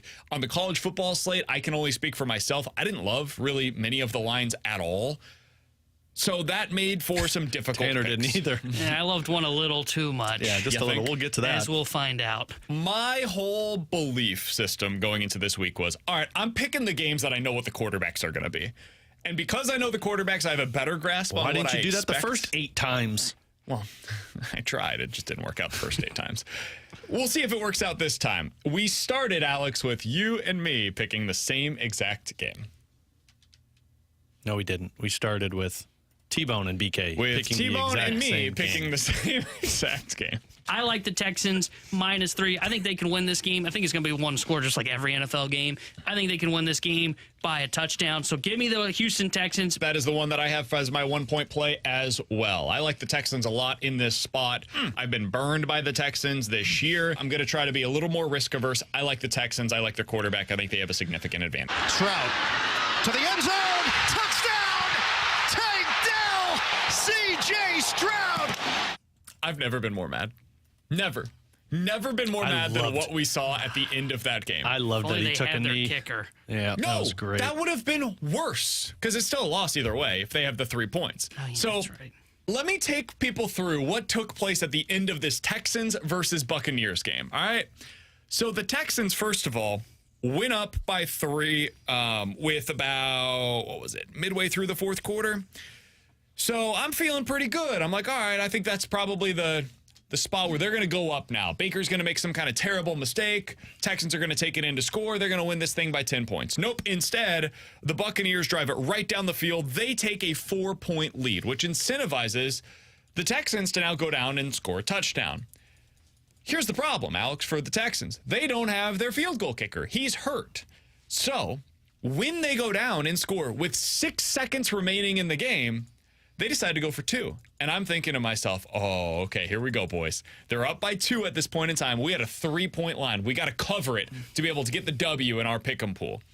So they go out there, and in fact, it's even better than this. There's a penalty that took place on the last play. So there's an unnecessary roughness, which if they want to accept it on the 2-point try, they can get this try from the 1-yard line. So they got this. They're made in the shade, baby. You're in. They can go up by 4 points with 6 seconds to go. You got this. They take a knee.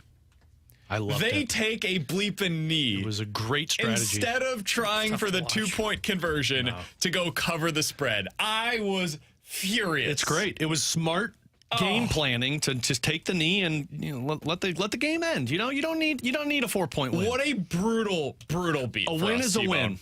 We should have, man. C.J. Stroud threw for 470 yards, 5 touchdowns, and no picks, and they didn't cover the spread. I genuinely don't understand how that's possible. Get better defense. Couldn't stop Shaky Bakey. Yeah. He threw for 265. They didn't even have a great day. Yeah. It was, many fumbles. So many fumbles. That's a big L. So no points there for me or T-Bone. Alex decided to go with a different NFL game. I'm taking the Seattle Seahawks plus 5.5 against Baltimore. As an underdog, Pete Carroll is 41-25-3. So I'm going to back him as the underdog here, plus West 5.5. to East, they're like playing 10 a.m. their time. As Mitchell gets the toss, he's going to get a 100-yard game on this run. Oh, my goodness, he breaks it again. Going to be a fantasy waiver wire sensation this week. Yeah, it has nothing to do with East to West and all about this team just sucks. No, I'm telling you, man, this West to East Coast thing, 12 o'clock, it's a 10 o'clock start their time. They sucked last week. They suck every week. I shouldn't have bet on them. That was on me. Seahawks could still win this division. They went 1 for 12 on third down. Yeah, they suck. So they were tired. They had 6 first downs in the game. Yeah, they're awful. The Ravens now I'm had done. 30. That's a shame. Now, and I'm done. You I'm know, done. you should know. As no much more as I betting on preach them. West to East, you should know. It's not an East-West thing. This was all about being a bad, just All right, overall so a rough team. start for all of us. Me and T-Bone miss our game with Texans. Alex misses his pick with the Seahawks. I'm sure T-Bone did really well in the college slate. Well, my 2-point play, and feel free to jump on board this one, boys. How about them Bulldogs? Give me Georgia minus 15. Man, they're bringing their fastball. All this hype around Mizzou.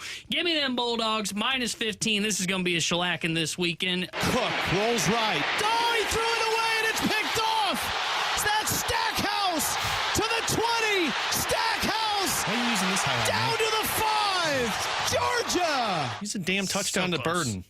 So close. You So 12 points you I mean, missed they out were on. clearly the better team, you know? Were they? Yeah. You know, I think you and I Alex- watched. Your Nashville drinking might have kicked in on that game. I was about to lose it on T-Bone on Saturday. Yeah, read the damn room, man. I was about Well, to be fair, he was to mocking lose my it. team. Yeah, but your team sucks. Yeah. Your team sucks. I know it. I don't did need no him such texting thing. me. He's like, ILL. Oh, shut up. I'm won. Georgia. I know they won. I don't give a rat's you know what about them anymore. What? I don't know. I wasn't mocking your team. I don't They had care about. won the I don't want to game. hear about the Illini anymore. I don't need to text that Look, tells me man. they won. Hey, man, I don't read the care room. about the program read the anymore. room, okay? It's a very tough I was just glad the situation. Bulldogs won, so I don't have to hear BK talk about Mizzou pulling off this massive upset for the whole week. Well, that was the only one. That was it. It's over. I know. Whether they won I'm or glad. lost, that was it. So You're a jerk, all right? T-Bone in our group text, Alex, after this game is over, is talking all this trash about how Georgia was able to take down the Tigers, blah, blah, blah, blah, blah. He lost. He took the L, a big fat L right off of the head. It's okay. And he's over And it here was his talking 2-point trash. play. I loved it. It was his 2 Nobody point. cares more about our Pick'em challenge than Tanner Hendrickson. That's just Nobody. I just happen to be good at it, okay? No, You know, he genuinely thinks he is above board with all of this stuff. He's like, guys, I'm making 70% picks. This is never going to end for me. I said, T-Bone, man, you're on a heater right now. Give it time. It's going to come back down to earth. Guess what, T-Bone? still Your time haven't has been come, my punished. friend. Still Your have time not been has punished. come. What do you mean my time has I come? vaguely remember you throwing up. Yeah, okay, but I got punished like twice last And year not compared to eating- the 10 that you didn't even finish. And not actually doing the spicy challenge, but that's Oh. fine. Not a big deal. Oh, Tanner, I was no, I was okay This to take close, that loss man. as long as the Bulldogs this won. close. I All know right. I'm going to leapfrog He couldn't everybody handle his at alcohol some the point. weekend. It's fine. Next one up. I copied another pick Shock. on our Pick'em Yeah, challenge. what else is new? My 1-point play is a game that I do know what's going to happen at the quarterback, and the guy that I'm picking is going to outplay the other quarterback. So I'm backing the Bengals minus 1.5 against the Bills. I will go ahead and take this once again. Son of a... Please tell me you took the Bills. I also love the Bengals on Sunday Night Football, minus the 1.5. Burrow pressured, releasing late is Drew Sample for the first down, and Sample's got a touchdown. I still don't understand how that line was 1.5 points. I don't either. It doesn't make any sense to me. The Bills aren't very good. The Bengals are arguably the best team in the AFC right now. You could argue the Ravens. You can argue the Chiefs. You can argue whoever you want to, but the Bengals are at least in that conversation. It boggles my mind that that was a 1.5 point line. Bengals were just so clearly superior, and they were at home. And Doesn't the make any quarterback sense. outplayed Josh Allen like I thought it was going to be. Of course he did, because he's better. Just the better quarter. He's the second best quarterback in the NFL. And this year, he might end up being the MVP of the NFL. All right, next one up. T-Bone did have a little bit of success in the college football slate, just not with the game that he picked against the Tigers. My 3-point play. I'm going back to college football. I think James Franklin gets the Nittany Lions back on track. Going to Maryland, minus 8.5. I think they right the ship. I like them minus 8.5 on the road against the Terps. Allard, end zone, and Cephas. He has been Mr. Tightrope today. Soft, easy pick by T-Bone. Try and make challenging plays. Pickens. Yeah, maybe next time actually take a pick that people are going to watch. Yeah. All right, Mr. Copycat. Calm down over there. I mean, I did pick Seahawks and Ravens. Final pick of the week. Alex, you're welcome, buddy. No, you suck. My final pick for the week is also another one of the good games. Eagles at home, minus the 3 points against the Dallas Cowboys. Just can't do it anymore. Every freaking time he picks the same damn picks as I do, and I get them wrong. Is this your 3-point Just play? right it into my damn spot. Philadelphia minus 3, I absolutely feel confident with. God, you suck. All or nothing. Prescott dancing around. Just good throw in the end zone. His catch is made by Lamb, but he's short. The Eagles will win it. I'll consider that frustration my rain dance to make sure that I actually win on certain games. Be honest, you thought you were going to lose on that play? When they lined up for that play, you went, oh, BK's with me. That one, and am I thinking of the right game? The one where the tight end basically had it and dropped his knee short of the touchdown? Yeah, there were three separate plays that were roughly 6 inches away from the Cowboys scoring touchdowns. Yeah, like Dak stepping out of bounds. Yeah. I thought that was over. It's the Cowboys, man. We knew they were going to lose that game. Always bet against Mike McCarthy. Yeah, it's a big-time game against a big-time opponent. Mike McCarthy as the Cowboys coach? Nah, never in doubt. Never once was that in doubt. So, big-time week from your boy. Say it with your chest, brother. All right, man. Look, you've 5 had one points good for old win. BK. You've had one good week. There's 3 more before the punishment. A good week for you, good sir. Yes, thank you. 4 points for Alex Ferrario. T-Bone bringing up the rear. Sucks. 3 points for T-Bone sitting in last place. We'll call you after Caboose. 1 week in the Pick'em Challenge. Call you Caboose for the rest of the week. T-Bone, how you feeling back there, bud? Not worried at all. It's like Thomas the Tank Engine. I would have been. I think I can. I would have been worried if it was not the 3-point play that I got. The fact that I'm only 1 point back after week 1, I can close that gap. So I'm That's what I not said too last worried. week, too. That's what BK says every week. I'm only 1 point back. I can close It'll be this fine. gap. Then I bet on the Jets against the Giants in a game where the Giants have negative passing yards. By the way, congrats to you for your parlay with the Jets winning their division. I still feel good about that. Do you? Yeah. Those 6 points last night make you feel real confident. I feel good about it. You know why? Because the Dolphins and Bills stink too. We're fine. 1 game back. Plenty of games to play. Aaron Rodgers is healing up. We're going to get him back on that field, and we're going to be A-okay. Uh-huh. How much worse would the Jets be if they just put Aaron Rodgers out there with one leg? Like, he could not move. Oh, he's got a better arm than Zach Wilson. Other than to stand there. Would they be worse? I'd say you probably have 3 more wins. It'd be roughly equal, right? Probably. To what they're currently getting out of Zach Wilson? No, I'd say At least he'd better. throw the ball away, so you wouldn't be in 3rd and 27 every... God. Coming up next, let's dive into the jump Good story on bets. 101 ESPN.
Coming up here in just a few minutes, Jeremy Rutherford, Blues insider for The Athletic, will join the show. But, Alex, it's time to dive into the junk drawer right now. Do you ever have any issues at your house of the remote disappearing? The remote disappearing? Yeah, for the TV. Used to never have it. Now I have it every day with my daughters because they like to pick it up and put it in dog bowls, put it in cabinets, trash cans. I don't get into like legitimate arguments with my wife about it, but the moment that the remote is disappearing, like everybody loses trust in the other person. Like hey, can you sit up for a second? I think the remote's probably underneath you. That's the immediate reaction, right? Because you're like, you probably were the one that messed this up somehow. You don't want to use that. You don't want to use accusation words towards your wife. You need to be better after you use it to put it on the mantle so you don't lose it. Fair. Is it true that if you don't use it, you lose it? I don't know, man. Neither of us can answer that question. Is that a serious question? Well, Tanner can. Sorry. All right, the reason why I bring this up. Talking to remotes? No. Yeah. Well, yeah, of a different kind. A man told police that a woman stabbed him in the hand after he was repeatedly asking her for the remote. This took place in Pittsburgh, and I think it's a more than a reasonable thing to do. The incident took place around 12:15 a.m. on Tuesday in Pittsburgh. As the criminal complaint suggests, Michelle, 57 years old, was keeping the remote control from the man in her purse. He did ask for it multiple times, and then she stabbed him. So how many times? 3? How many times did she ask? Yeah. The third time. Okay. She pulled the knife out and stabbed him in the hand. That validates the stabbing then. Like, did he answer? Or did they answer the first couple of times? Because if you didn't, then it validates it. Spot on, actually. Robinson initially told the police that the victim stabbed himself and then later said, yeah. That's true love. I did actually do that. That's true love. My bad. Love stinks, am I right? That's what happens. You think you love somebody, you think you know somebody, and you just ask politely 3 times, and then you get stabbed. But he defended her, and I appreciate that about him. I respect that. I'm at the age now, which 33, it's like 70. I lose the remote because I forget where I put it. I'll be sitting there watching. That's how I'm with my keys. Oh, yeah. Guaranteed. I'll be sitting there watching television, and Katie will be in the kitchen, and I stand up and I go, hey, where's the remote? She goes, weren't you just watching television? I'm like, what? And I check the pocket. Oh, yeah, it's in my back pocket. What do you think is the thing that you lose the most often? The item that you are most likely to lose? So we have a magnet for our cabinets for the child locks. I lose that all the time. Okay. It gets stuck to the refrigerator, the oven, the microwave. I find myself daily asking my wife, where the hell's the magnet? I can't get into our cabinets. Mine are my sunglasses. I can never find my sunglasses. I'm actually missing a pair here in the office. So anybody here in I threw those away. I thought those were like old. They've been there for a while. You turn. Yeah. I don't have a pair of sunglasses right now because you threw them away. Yeah, mine's either the magnet or the remote. One of those 2 things. The remote's always missing in our house, but that's because my wife will randomly put it in different places. Oh, there it is. Blaming the wife under the bus. Mine is definitely my keys, and I don't know why that is. Oh, I get all those little hang-up things. I put them in the exact same place every day when I get home. Obviously and not. Somehow they end up elsewhere.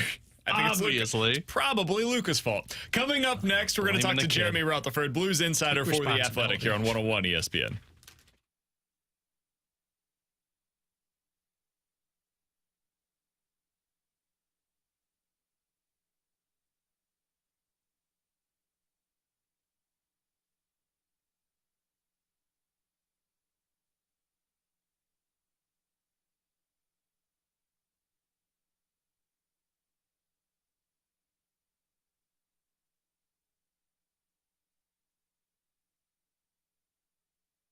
Alex Ferrario with you, man. We have had some great weather these last couple of days, and I hope you took advantage and got out to Ted Drew's famous frozen custard to get some of that frozen custard and really start those family traditions. Look, it's been a St. Louis tradition since 1929. They've been serving that delicious frozen custard, and families are out there all the time. You see them making memories with their kids, sitting in the backseat of their car, or sitting in the trunk, eating Ted Drew's famous frozen custard. And look, they've got everything you can think of. all different flavors. My personal favorite is the cookies and cream, but you can get whatever you want. You can also get it as a concrete, as a sundae, malt shake, float, ice cream sodas. Best part about it, too, is you can buy it in the quarts and take it home with you, freeze it, and have it for the holidays. Perfect thing for that big Thanksgiving meal coming up. And while you're out there, you can walk across the parking lot, check out Ted Drew's gift shop, where you can shop apparel, drinkware, you can get gift cards. All of these are perfect gifts for the holiday season. So get on out to Ted Drew's famous frozen custard and find out why it really is good, guys and gals.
Company, a proud Mitsubishi Electric Elite contractor.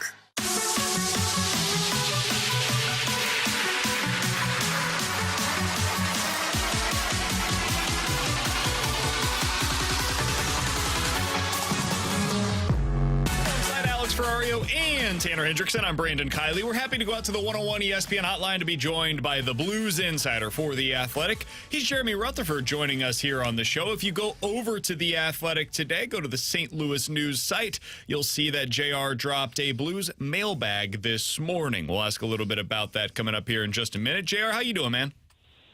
Doing well. Yeah, just wrapped up a half-hour interview with one of USA Hockey's chief medical advisors, Dr. Stewart, and 30 minutes on the phone, hung up with him, and the first thing I heard was you say we're going to be talking Blues hockey coming up next. Well, good. So you didn't hear what he said prior to all of that. Yeah, I didn't hear any of the bad stuff. Good. It's just Good. exclusively the good stuff. JR, looks like Jordan Kyrou went down in practice today. How bad is this? I think I heard him. I don't want to quote him because he was 15 feet away in the locker room, but when he came in, I think I heard him say, "I'm never going to stand in front of the net again." Honestly, respect. Craig Brewy's going to be preaching net front presence, and Kyrou's like, "Yeah, no, I'm good. No more of that." Yeah, I'm out. It looked painful, boys. He was sitting on that bench for quite a few minutes, bent over. So we were definitely the media feeling for him there. Well, the good news is it wasn't a Colton Parayko shot, so. Yeah. Otherwise, you might not be playing tonight if that's the case. You ain't lying. All right, JR, let's talk a little bit about this Blues team, because over the weekend, I've been skeptical. I've been out front and honest about this. I've been skeptical of the Blues for most of the season. Their first 8 games I thought were I mean, they're preventing these high-danger shots, but they're also not generating any offense whatsoever. And then over the weekend, they legitimately played well. How much are you buying into what we saw in those two games? I think you have to buy in a little bit. I think you do. You ask yourself some questions. Did it take a little while to kind of get comfortable with the defensive system and kind of learn how to turn that into some transition and offense? And you're so much focus on the D, maybe you're not getting in on the forecheck at the other end and creating like you could be. And so obviously we didn't see many goals for those first 8 games. And we also, Alex and I have talked a lot about this, trying to compete with some of these faster teams. It just didn't look like the Blues were going to have a chance. But the one thing that caught my eye in these 2 games, and I mentioned it afterwards, is that it just looks like they're a lot more connected. And that's what they're going to have to be in terms of trying to play and keep up with some of these fast teams. They all got to be on the same page, and I think we've seen that in the past couple games. So, there's been some changes, some line changes. Now you got a guy like Robert Thomas looking good on one line and Jordan Kyrou. Those 2 are together. He's looking great on the other line. So some things are going well for the Blues right now. But, guys, I just think they're playing with a lot more confidence, and when you get those results, it just kind of feeds into it. Jer, I talked about this yesterday. We talked about it on the Last Minute Blues podcast, but I know you had a nugget on it in your mailbag. Are we starting to see the emergence of Jordan Kyrou, and I'll put Robert Thomas into this conversation, as stars in the league? I think so. I think that, it remains to be seen what level of star we're talking about. I don't think we're talking Connor McDavid, Sidney Crosby, those types of guys. And I don't think that anybody's saying that, but I think that there's another level of star power in this league, and I think those 2 guys have the potential. And, let's keep in mind there's a big difference between top 5 picks in the NHL draft and a second-round pick like Jordan Kyrou. There's a reason that you don't go drafted until the second round, and it's taken him some time to figure it out, and maybe he hasn't completely gotten it figured out yet. But I think when you look at the numbers, Alex, I know you probably touched on them. I had one in my mailbag today. Among all active players right now who have played 300 NHL games or less, Jordan Kyrou's number 2 in points with 201, only behind Dallas's Jason Robertson. So, you put him in a class with a Jason Robertson, I think that's what we're talking about. So these guys have the skill. Might take them a little while to get to the level that everybody expected, but I think there's a good chance they do. JR, what's the team saying about Jordan Binnington's performance so far this year? Yeah, everything you can imagine in terms of how good he's been. And let's face it, as bad as those first 8 games were in terms of the inconsistency part of it, he definitely got them a couple wins. That's just honesty, I think, from everybody. He's been great. He's been dialed in. So I think that if that can continue, if they can get comfortable with this defensive system, and now we start to see some offense flow from it, look, nobody is saying this is a Stanley Cup contender or they're going to get one of those top 3 spots in the Central Division. But this is a team that, like I was thinking going into this season, could be competitive and could play for one of those wild card spots. Speaking of that defensive system, JR, they're 6th best in the NHL in terms of goals allowed. Now, a lot of this is because of Jordan Binnington, but you also have this defensive structure holding up the opponents at the blue line and really collapsing in that high danger zone area. Is that sustainable all season? That's the biggest question, because you're talking about asking these guys to go out there 82 times and just kind of stand in the way. It basically is what you're doing. How much fun is it? And, what happens, you get to January and you're counting the bruises on your legs. But other teams, yeah. That wasn't on his leg. Yeah. Oh, my gosh, you guys. Every time somebody talks about it, I feel the pain. But I just think it's a situation where if success stems from it, and that's obvious, Mr. Obvious, I get it. But there's a lot of times in the league where the system doesn't work, and it might be a great system, but if you don't kind of see the reward if you're a player, then it's easy to give up on that. So that's the biggest thing here is it sustainable, Alex, is your question. I think it is based on, how well you perfect it and play it, and then how much do the players enjoy the success they're having, and they say to themselves, this is what we need to do to win and be successful. JR, final question that I've got for you, and you can read JR's great work over at The Athletic and follow him on Twitter at JP Rutherford. Kasperi Kapanen's a guy that's kind of opened up what that top line has been capable of in the last couple of games. I've really liked what he's brought with Thomas and Buchnevich. What have you seen from him since bumping up to that top line? Yeah, I think pretty good. I think that he's definitely got the speed. I think he's reliable. I think you can count on him in a lot of different areas of the ice. But the big question is he a guy that can play quote unquote top line right wing alongside Robert Thomas? Is that who you want up there? Well, I think right now with Thomas and Kyrou split up, you don't have a ton of options. So he's kind of one of your few options. But I asked Craig Berube that question, and I don't know if you guys have had a chance to air his response, but I asked him today, is he a guy that you could keep up there with Robert Thomas? And here's what he said. He said that I don't know what happened in Pittsburgh, in terms of why they soured on him in Pittsburgh, but he said, I think that he lost some confidence in his offense, but he thinks that he's regaining that slowly. So obviously playing with Robert Thomas, that can help you regain your confidence if you're playing well. So it's an option there. I don't say at this point of the season, 10 games in, that's a strong option, and we'll see him on the right wing with Thomas, a majority of the year. But I think in terms of the Blues lineup, what they got, who can play up there, if he can regain some of that confidence offensively, like Craig Berube said, he can be a guy. Yeah, I mean, you look at what they had up at the top line last year to try to be able to gain confidence from some of those Josh Levo's tearing it up right now overseas. I will just tell you that Kasperi Kapanen is a significant improvement in that regard. Hold on. I need to pull up Josh Levo. Levo's got 3 goals in 6 games over in the KHL. Yep. Wow. Point taken. JR, appreciate the time as always, my man. Yeah, we'll see you, boys. See you, JR. Jeremy Rutherford. Read his great work over at The Athletic, and be sure to follow him on Twitter at JP Rutherford. Alex, Kasperi Kapanen, we talked about a lot during the offseason. You're going to ask the question that I was thinking. What he's going to be for this team this year and what that means for him long term. If he keeps playing like this, he's going to be around next year, right? Yeah, you re-sign him. Okay. If you're out of it by the trade deadline, if he's playing like this, you don't trade that player. He's going to be what, $4 million probably? Maybe.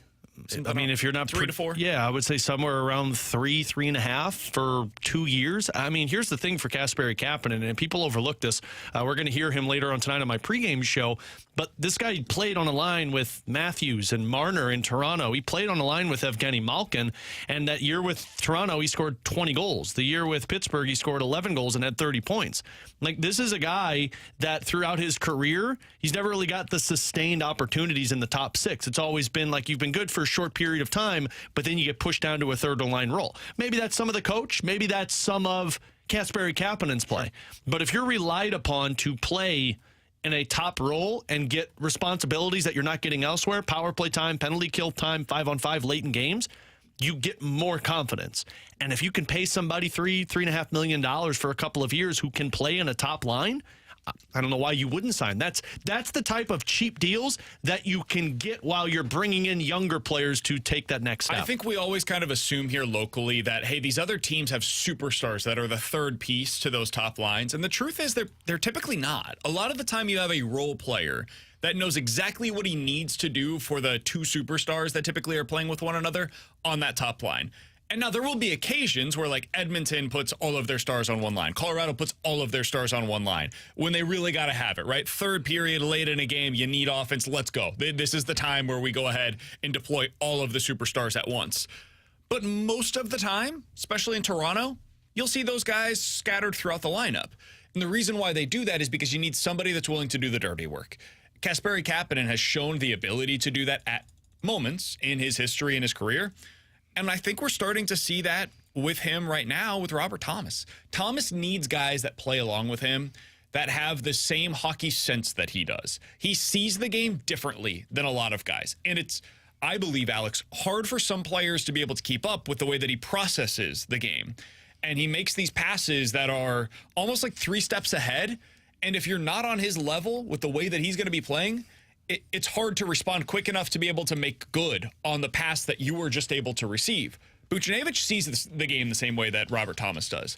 And I think we're starting to see, hopefully, that Kasperi Kapanen can do some of those things as well. Understand when Doug Armstrong says certain players, when they touch every area of the ice, he means you can use them in all situations. And if this is the coach of this team moving forward, which I believe it is, You need those players a part of this team. Kapanen screams like an Alexander Steen towards the end of his career, to where you need him in a top 6 role, he'll contribute for you. You need him in a bottom 6 role, he'll play that style for you. It's just a matter of if he's got the confidence and the backing of the head coach, which seems that he does.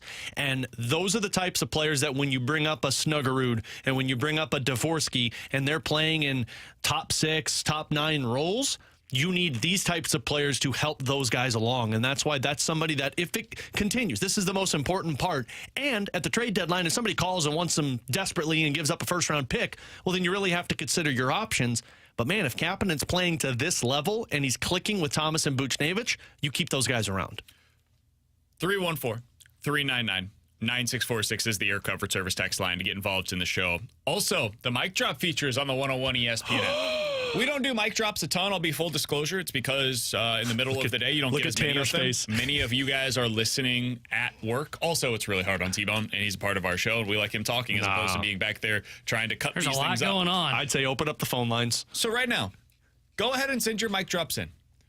What were your feelings? Just emotions when you heard the John Mozeliak quotes from yesterday. Maybe you thought everything was blown out of proportion. Maybe you were somebody that was already skeptical of them going all in on a big-time starter, and this was all you needed to show you that they're clearly not going to do that. Whatever your response was, we want to hear it. We'll get to that coming up in about 15 minutes, but coming up next, 314-399-9646 is the Air Comfort Service text line for Bet It or Forget It here on 101 ESPN.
With Alex Ferrario, I'm Brandon Kiley. We got to tell you about our friends over at Apache Village RV Center. Alex, when I talk to family and I'm suggesting certain places, whether it's a restaurant or something big, certainly, in terms of a purchase that they're going to make, I only do so with places that I know and I trust. And when my dad came to me and said, hey, do you have any spots out there in St. Louis that I can go to where I can upgrade for my current RV situation? I said, absolutely.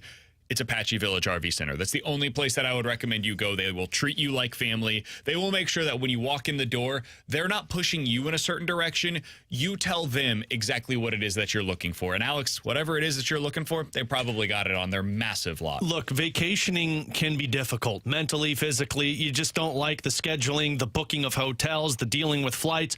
Change the way you vacation. Get one of these Apache Village RV. I can't tell you how many conversations Katie and I have had about the future of getting an RV and just doing the road trips when we can with the family. That's the quality time you want to spend together. And you can do that because the Apache Village RV family is willing to help you out. And the best part about it is they only service their customers first. So you know you are important to Apache Village RV Center. So go check them out. Tell them BK and Ferrario sent you. Their 4-acre lot, or 8-acre lot, I should say, is in Hazelwood. Let Apache Village RV Center make you a happy camper.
Woo-hoo-hoo-hoo. 314-399-9646 is the Air Comfort Service text line for Bet It or Forget It. You give us a scenario. We'll tell you if we are betting it or forgetting it here on 101 ESPN. What, buddy? What did I say? Nothing. What do you think of Yoshi Yamamoto? Not great. Did I do something similar? No, you didn't. No bad. I was stretching and then Alex was making fun of me. Okay. Sometimes it's uncomfortable when you make eye contact with T-Bone. That. Can I totally give you fair. some breaking news in football? Please. Carson Wentz is signing with the Rams. Is that true? Oh, God. Adam Schefter just tweeted it out. Well, I mean, Hold on, I gotta go pick up Carson It Wentz. couldn't get much worse than what was put on display this past Sunday. So Well, if you've ever needed a quarterback who feels disconnected from his entire roster, that tells go you get Carson Wentz. Stafford's probably not playing this week. They're on their bye. Yeah, so like I said, Stafford's not playing this week. Good point. Technically, you are correct. call. Sorry. Come on. Sorry, didn't mean to kamikaze Well, your this segment there. it makes no sense because I forgot they were on their bye this week. I mean, it tells you that he's going to be out for a while. But the thing was, Or Brett Rippon just sucks, and they're like, okay, we can't do this anymore. I think that might be We've what got it was. a injured quarterback who is always hurt. We cannot continue with this Brett Rippon nonsense. He's It's ripping ridiculous. through the talent. The league has a real backup quarterback problem right now. Not These just guys are backup. terrible. We're Chad Daniel when you need I him, don't am think I the right? starters are all that bad. I think people have overstated it a bit. There's just a lot of injuries around the league. I mean, if you had the starting quarterbacks in most of these games that we watched over the weekend, we wouldn't have been talking about it the same way. If Aaron Rodgers is in there instead of Zach Wilson, that's a highly watchable Sunday night game. For how bad the backup quarterbacks are, the Atlanta Falcons just basically said, yeah, but they're better than Desmond Ridder. So No, you're right. If you didn't have Gardner Minshew and instead we were watching Anthony Richardson, I think that looks a lot better there. What other ones did we Debatable. see? Kirk Cousins. Daniel Jones is better than whatever it is that New York's putting out there right now. Kirk Cousins changes things. I mean, he is. The Bears had a cute story for a week. Yeah, Justin that was Fields fun. is significantly better than him. That's the Cardinals are a disaster. Who's the backup in Green Bay? Because I bet he'd be better than Jordan Love. He's so bad. He's so bad. All right, bet it or forget it, guys. Sonny Gray will be a Cardinal by Christmas. I originally wanted to bet it, but if the Cardinals are being prudent about their decisions, are you really going to go 3 years or 4 years with Sonny Gray? Absolutely, and he's the best guy you get. Nah, I don't think so. I think they're going to go after a Michael Wacha and Luis Severino. Be like, let's do this. So I'll bet this one. It's going to be Sonny Gray. I think it's always been Sonny Gray. That's like the poster up in the front office meeting room that they can discuss who they're going to sign. I'll bet it because I feel like he's going to be the number one guy. I think he's the number one signing this offseason, and I don't think people are going to like it.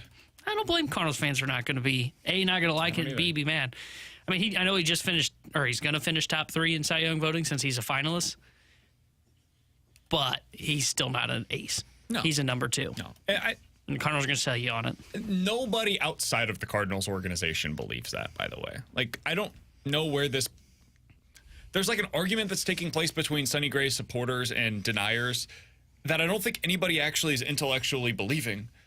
The Sonny Gray supporters are all suggesting, if you're somebody that's further than this, I don't know what you're looking at, he's a number 2 starter. A really nice, solid number 2 starter. That's it. Nothing more, nothing less.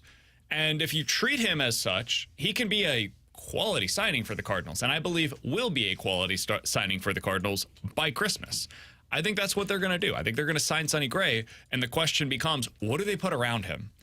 If they put an Aaron Nola, Blake Snell, Yamamoto, Logan Gilbert, Dylan Cease in front of him, feel great. Although Sonny can't perform in the playoffs, I've been told. Oh, that's true. I've heard that. I have been. If you don't put one of those guys in front of him, though, and he's starting opening day next year, man, you have failed your test of the offseason. So I'm going to bet it. I hope that they do more than that, though. Bet it or forget it, guys. After the first month of the season watching Binnington and Hofer, bet it or forget it, they have a chance to be in the Jennings Trophy conversation by the end of the season. Forget it. You guys suck. This is not on Binnington this time around. It's on Hofer. Hofer's got the shutout this season. Yeah, well, Hofer's anybody looked good. I mean, a puck can hit a goalie 30 times in a game and you get a shutout. Get the hell out of here. I think he's been fine. I think he's been fine. I thought there was one goal in that Montreal game that I think he probably will wish he had back. But outside of that, I can't see them getting in the Jennings conversation. I don't know, man. You get one goaltender who's top 10 and the other who stays top half of the league. That's how you do it. Boston, New York, Vegas, Dallas. I would take all of them over the Blues right now. All of them. Probably Predators as well, long term. No way. You take Boston over Jordan Binnington? Yeah, I mean, they have allowed fewer than 2 goals per game and were amazing at goals per game. How'd that fare them in the playoffs last year? I'm with you, but that is not what we're talking about. We're talking about the regular season. Trash goaltender. That's what I'm saying. You have so far this year the best goaltending in the league. Yeah, okay. Well, we'll see what it looks like at the end of the year. You guys are idiots. Puck can hit anybody, am I right? Didn't their guy Can't hit Billy Husso, apparently. Didn't he win the Vezina last year? Yeah.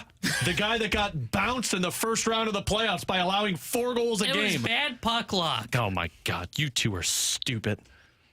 You excused 2 years of Jordan Binnington, but because this guy was bad for 3 games, this guy stinks.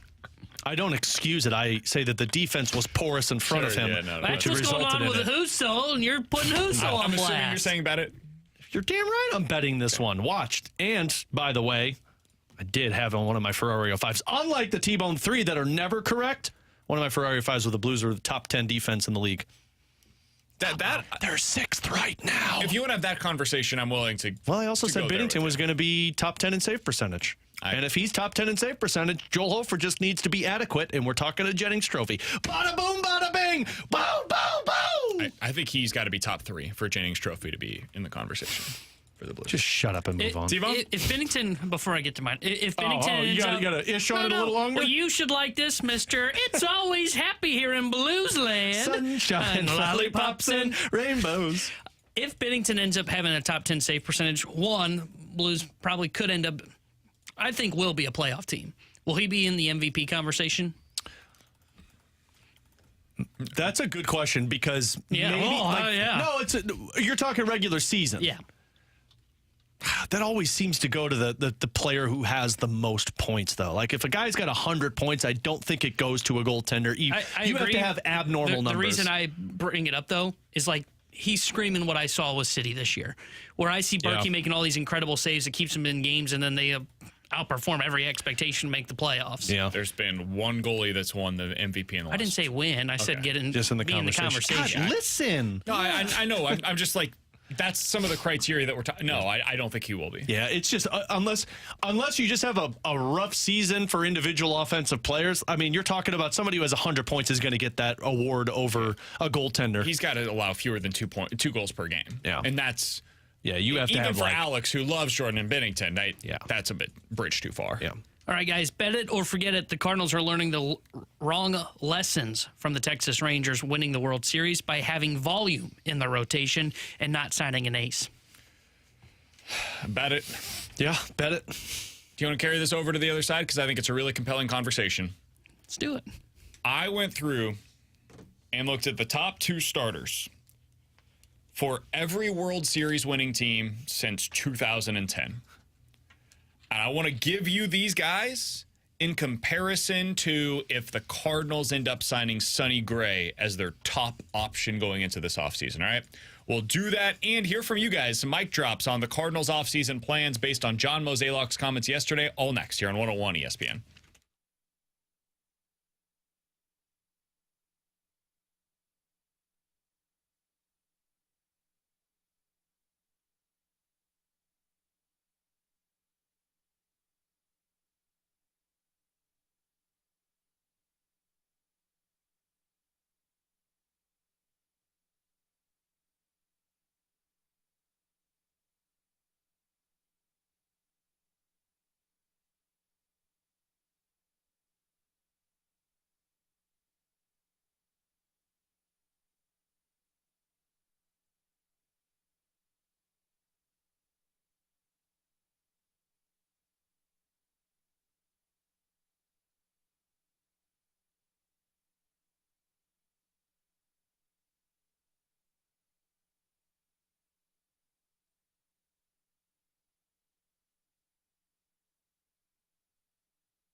Alex Ferrario with you alongside my favorite insurance agent. She is Tracy Bibb of the Bibb Agency. Her and her team always taking care of me and my family and are ready to help you and take care of you and your family. And Tracy, as we enter the winter season, obviously things start to get colder, which means some things can go wrong with the home.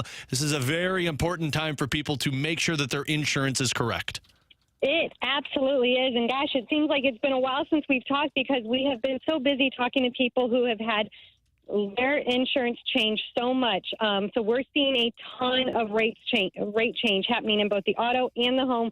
Talking about the home, we're also seeing things where rates are not only changing, but also deductibles are changing. That's something that people don't look at until they have a claim. So what may be happening to your insurance is you may now have a 1% deductible, where before you might have had a $500 or $1,000 deductible. That stuff is changing. We aren't doing that here at Allstate, so give us a call. Let us see what we can do to help you with your insurance needs. This is why she's the best, because her and her team are always on top of this and communicating with you. So give her a call today and ask for a non-committal quote. Super easy and free. Tell her Alex Ferrario sent you. 314-328-4260. It's no fib. You're always in great hands with the Bibb. Tracy, thank you so much. Thanks so much. Go Blues.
Darren Hendrickson here with a Sports Center update brought to you by Saliga Heating and Cooling. Blues back in action tonight as they host the Winnipeg Jets, and we'll have pregame coverage starting at 6 with Alex Ferrario and Joey Vitalia. Then Joey will join Chris Kerber for Puck Drop at 7. This Sports Center update was brought to you by Saliga Heating and Cooling, an independent American Standard Heating and Air Conditioning dealer.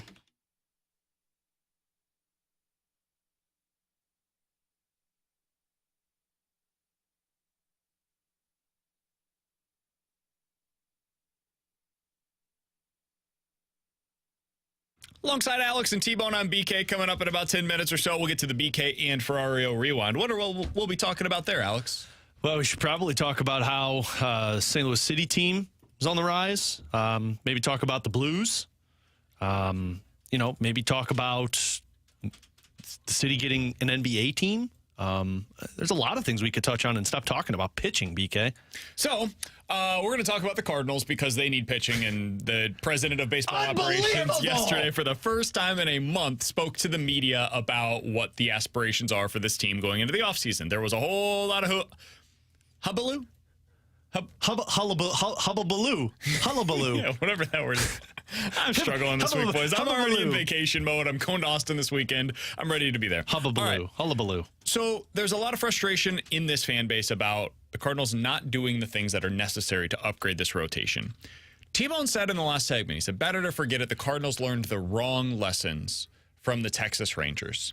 T-Bone, can you expand on that? Why do you feel that that is a possibility? So we keep talking about the Texas Rangers World Series and how they were led by Montgomery and Eovaldi. And you look at that and you go, none of those guys are an ace. So though that is true and they did win a World Series, I think the Rangers in 5, 10 years, 3 years, will be looked back upon as a team that was a one-off and won the World Series without an ace. And my fear is that the Cardinals look at that and go, wait. There's no real ace on the market. Maybe you could argue Yamamoto, Nola, Snell. Maybe you can argue those guys are aces. Cardinals may be looking at it and going, well, if we sign one of those guys, then we send too much money up to that number 1 starter, and it takes away from what we can give to the number 2 or even a number 5.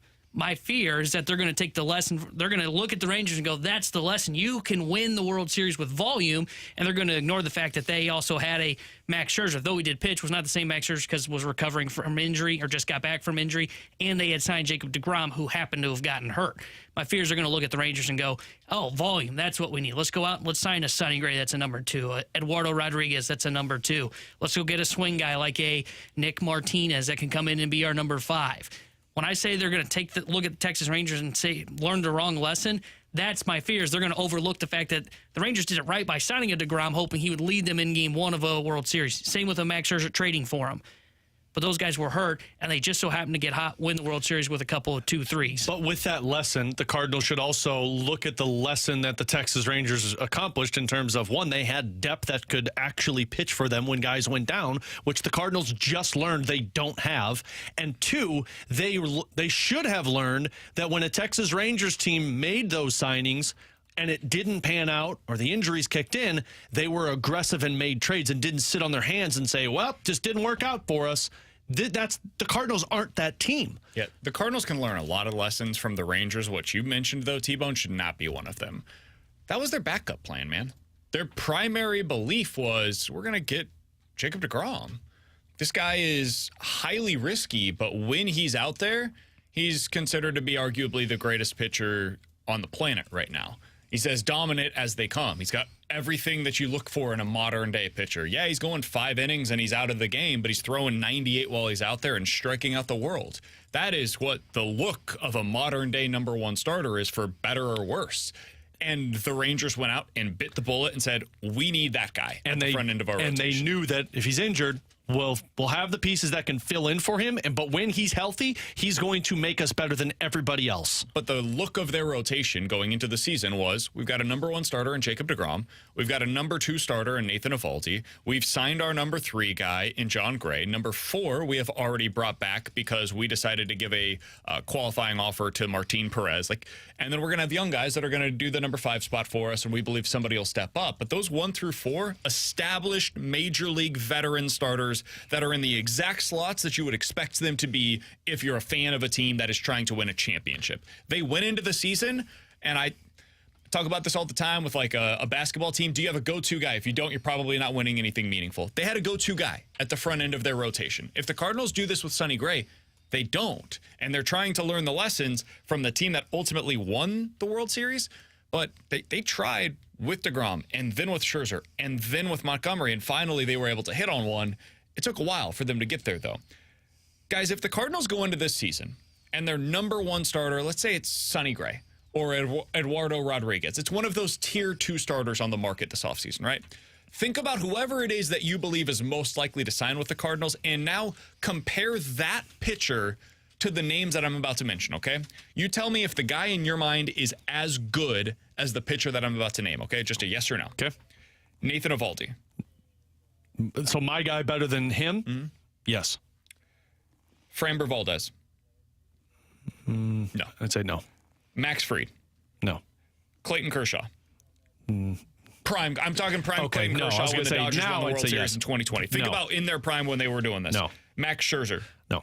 2018 David Price. No. 2017 Justin Verlander. No. 2016 John Lester. No. 2015 Johnny Cueto. No. 2014 Mad Bum. 2012 Mad Bum. 2010 Mad Bum. Nope. John Lester 2013. Nope. Chris Carpenter 2011. Nope. Those are the number one starters for World Series winners over the last 14 seasons. Since 2010, those were the guys that were the number one starters. Man, if you want to talk about the number two starters on these teams, Montgomery, Charlie Morton, Nate Eovaldi, Charlie Morton again, Arrieta, who at the time we didn't know a ton about, Yordano Ventura, Hudson, Lackey, Matt Cain, Jaime Garcia.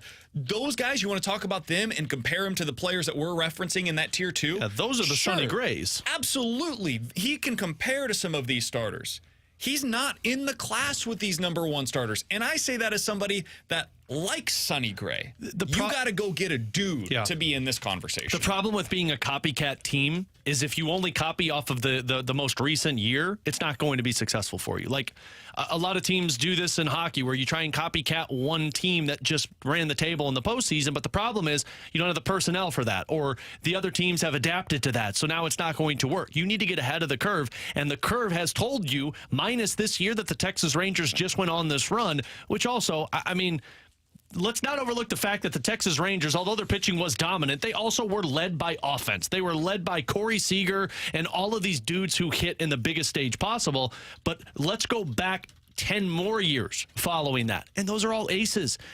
You are not going to succeed and go on a deep playoff run unless you have dudes. And if you don't have one, if you go into this offseason and say, well, Sonny Gray and Eduardo Rodriguez are the guys for us. Maybe one of those guys can pitch like a dude for you in the regular season, but if they're not willing to do it on a big stage or don't have the ability to do it on a big stage and you can't overcome your shortcomings, then you're going to lose. And I don't understand how that benefits you and you being prudent and saying, well, I don't want to overpay for a guy like this because it's going to break in 5 years. That's fine, but are you trying to win right now while you've got Arenado and Goldschmidt, or are you trying to worry about what the team looks like in 5 years? So I think that if I was going to give a counter to this, Alex, my counter would be, and this is probably how they get to the trade route, okay, BK, okay, Alex, okay, T-Bone, we agree if I'm sitting in John Mozeliak's chair. You sounded like him there. We agree that the Cardinals need a number one starter to be able to compete the way that those teams that you just mentioned did to get to and win a World Series. But in order to get that number one starter, we have to trade for him. We cannot afford to go the free agency market. Otherwise, we will not be able to afford Sonny Gray and a number 5 starter and the bullpen pieces that everybody wants us to acquire. Therefore, we have to trade Nolan Gorman. How do you guys feel about that? And that's why I would say I don't feel good about it. I think you just need to open up the pocketbook. Yeah, but that can't might afford end up being their pivot. Their pivot this offseason might be the opposite of what the pivot was last year. Last year, they were asked for more talent than they were willing to give up for Sean Murphy. And so the pivot was, okay, we'll just spend the money. We'll get rid of the draft pick compensation, and we'll go get Wilson Contreras, who, while not perfect, is a very good player that we will like behind the plate for us. Now, obviously, a month in, they had buyer's remorse, but it was a signing that was more than reasonable at the time. This offseason, what they might end up doing is saying, okay, we're not willing to go $30 million on a 6+ year deal for these guys that are currently on the market. We're going to go get Dylan Cease instead, and that's going to cost us a lot of young talent, including a guy that could potentially hit 40 home runs as a lefty power bat in our lineup. Either way, man, there is risk involved. I prefer the money route, but if they don't have it available, I would rather them trade than just not have a number one starter. Yeah, personally, I'm with you, and I don't agree with that. I think that's an excuse in my mind. Well, we can't do all of this because we don't have the funds for it. So we're going to trade a guy who could be a superstar and who could help us win a World Series because we're not willing to spend more money than we typically do. I'd look at that and say, well, you put yourself in this position by not developing the proper talent, and in order for you to get back to that competitive level, you have to spend money. That's what the Nationals did when Max Scherzer was sitting there for them. That's what all of these teams, the Houston Astros did with Justin Verlander. They didn't trade for these guys. They spent the necessary assets. The Cubs did this as well. They spent the necessary assets to bring in that big piece to take them to the next level. The numbers nerds have infiltrated the text line. I love you, numbers nerds. I do. You're my people. From the 314, 2011 Chris Carpenter had a 3.5 ERA and struck out 7 batters per 9 innings. 2023 Sonny Gray had a 2.8 ERA with 9 strikeouts per 9 innings. Sonny Gray is in the same class as 2011 Chris Carpenter. No, he's not. What the hell? No, he's not. I say that with all due respect. No, he's not. Chris Carpenter, at that point in his career, was a proven playoff performer. I don't think that Sonny Gray is somebody that melts down. I don't agree with the criticism of him in the postseason. What I can't say, though, about Sonny Gray is that in a World Series game against the Detroit Tigers, he's going to give you 8 innings that are scoreless, the way that Chris Carpenter did in 2006.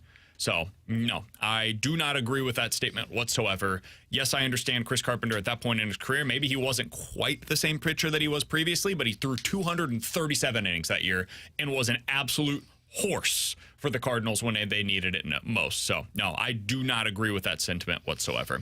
All right, let's go out to the mic drop feature on the 101 ESPN app. We've got a couple of these responding to the news from yesterday when John Mozeliak spoke publicly for the first time in a month talking about the payroll and what their offseason is going to look like. Let's hear from Nick. Was not surprised. It's the same bait and switch that he did last year when they said they'd raise the payroll and then they signed Wilson Contreras. And they were the only team in Major League Baseball that didn't know that he couldn't actually catch. So it's not surprising. I'm pretty apathetic towards the Cardinals now. I feel really bad for Nolan Arenado and Paul Goldschmidt. I do too, because like what you're saying doesn't fall into the same line as Nolan Arenado's mindset has been over these last couple of years of like, hey, we got a good team. Like, go out there and bring in the pieces. Like, Nolan Arenado's mindset is spend. Go get us the pieces that can actually go on a run. Whereas John Mozeliak's mindset is, well, we need to be thinking about 3 to 5 years after Nolan Arenado. And I just don't, you can't build a competitive team that way. 314-399-9646 is the Air Comfort Service text line from the 314. Guys, how do you not understand that they are not going to overspend their budget? Have you never run a business before with a budget? It's so annoying to hear you say, just spend more money. That's a cop-out and an easy way to process this. I think there are years in which certain businesses do go over their budget. In fact, I know that happens. And they do it because they're operating at a loss. And they believe that they will make up for it in the future. Now, it doesn't always work. It may end up failing. And if it does, you got to offset some of that money somewhere. And if the Cardinals go out this offseason and spend a little more, I'm not telling them to go out and get Sonny Gray and Aaron Nola and Yamamoto. That's ridiculous. Nobody's suggesting as much. But can you get one of the three? Can you get one? And if they go out there and they do that, or Blake Snell, did I say Sonny Gray in the first one? My bad. Blake Snell, Aaron Nola, or Yamamoto. If you do one of those three, now I think fans are going to be more receptive to the idea of, even if that number 2 starter is not as good as Sonny Gray, if you take a little bit of a step back from that and maybe it's like Michael Wacha that is your number 2 starter and Seth Lugo that is your number 5, fans I think would be more receptive to that than they would be to Sonny Gray starting on opening day, personally. So I do think that spending is absolutely a big part of the conversation here. Let's hear from Aaron via the mic drop feature. When I heard Mozeliak's quotes, I was irate, and I'm still irate. This dude does not get it. This dude does not care to win championships, and that goes for DeWitt, too. Go get players to win championships, not just the Central Division title. I think that's going to be the belief that they have to push back against this offseason. And there's only one way you can do it. It's by your actions. If you go out there and you show fans with your actions and with your money that you are interested in winning more than just the Central Division, fans will listen.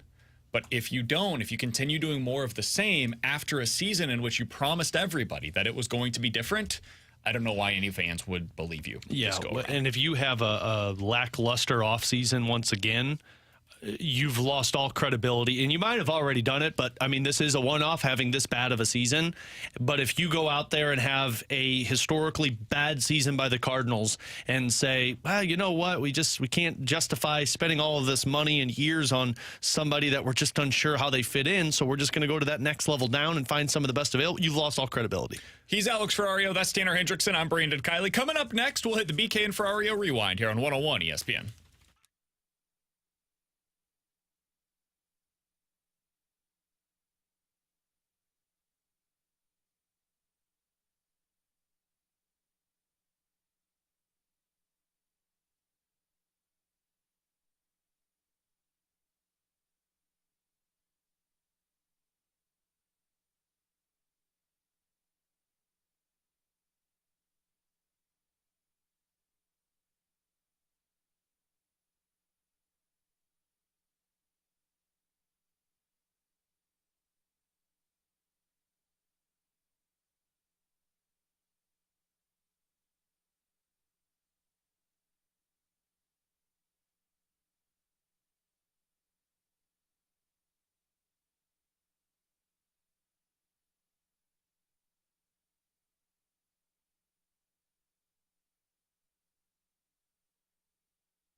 Mo knows what he's doing.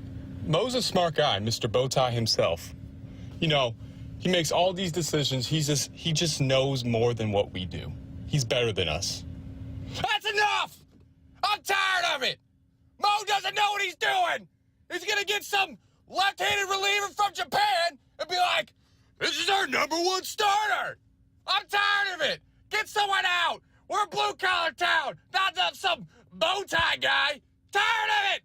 Shout out to you guys. You're fired up today. I appreciate it. If you missed anything from today's show, check out the podcast page, 101ESPN.com. The free 101 ESPN app is where you go to find it. It's all presented by Dobbs Tire and Auto Centers. And if you missed anything from the show, you can also see us on YouTube. 101 ESPN STL is where you go to find us. The studio cams are powered by the Air Alliance team. Felt like that guy was making fun of me a little bit. No, I think that's the kind of energy that the show deserves today. You know what? That's the kind of energy John Mozeliak deserves after his comments yesterday. You all brought it today. Bring it again tomorrow. We'll do our best. No. The listeners. You didn't bring it, but we'll get through that. Tanner, you brought it today. Thank you. To wrap I thought I was good. No pun intended. Bow on today's show. John Mozeliak's comments yesterday were the kinds of things that you say when you just don't care what the reaction's going to be. You just don't. Because it's so easy for you to not step in that mess as the president of baseball operations. You simply stand up there and say, we understand what it's going to cost for us to go out there and get the starting pitching that we need, that we crave, and we're willing to meet those prices. And then when the follow-up question comes and they say, what's your payroll expected to be next year? You say, I don't have a number right now. But what I can tell you is that we understand what we need, we understand what is out there, and we're ready to go play in that market this year. That's it. Say we learned our lessons from a season. We're willing to do things that we haven't been comfortable with in the past. And that's the way that we're operating this offseason. That's all you got to do, man. That's all. You don't have to give out this very specific plan. Nobody's asking for that. But you got to give fans a little something there. Unless you are legitimately trying to push back and make sure people know, hey, what you guys are looking for, it ain't happening here. So I do understand if you're a Cardinals fan today and you are much more skeptical or much more frustrated than you were at this point yesterday. Here's what I hope is actually happening, and Mo's trying to get people to look one way while he does the other. I don't think that's going to happen. Like sign less than a 2? Yeah. Oh, my gosh. I hope he's trying to pull this off to where, you're trying to lessen the market a little bit because all the national analysts believe that the Cardinals are in on all these top guys. But once he used that word prudent, man, that's my buzzword. When you use prudent, I'm done. To me, that felt like the tampering of expectations yesterday, and I'm not thrilled about it. For Alex Ferrario and Tanner Hendrickson, I'm Brandon Kiley. Alex is going to be looking dapper out at Enterprise Center tonight as the Blues take on the Jets. Pregame with Alex and Joe starting at 6 o'clock. The Fast Lane's coming up next here on 101 ESPN. I'm tired of it!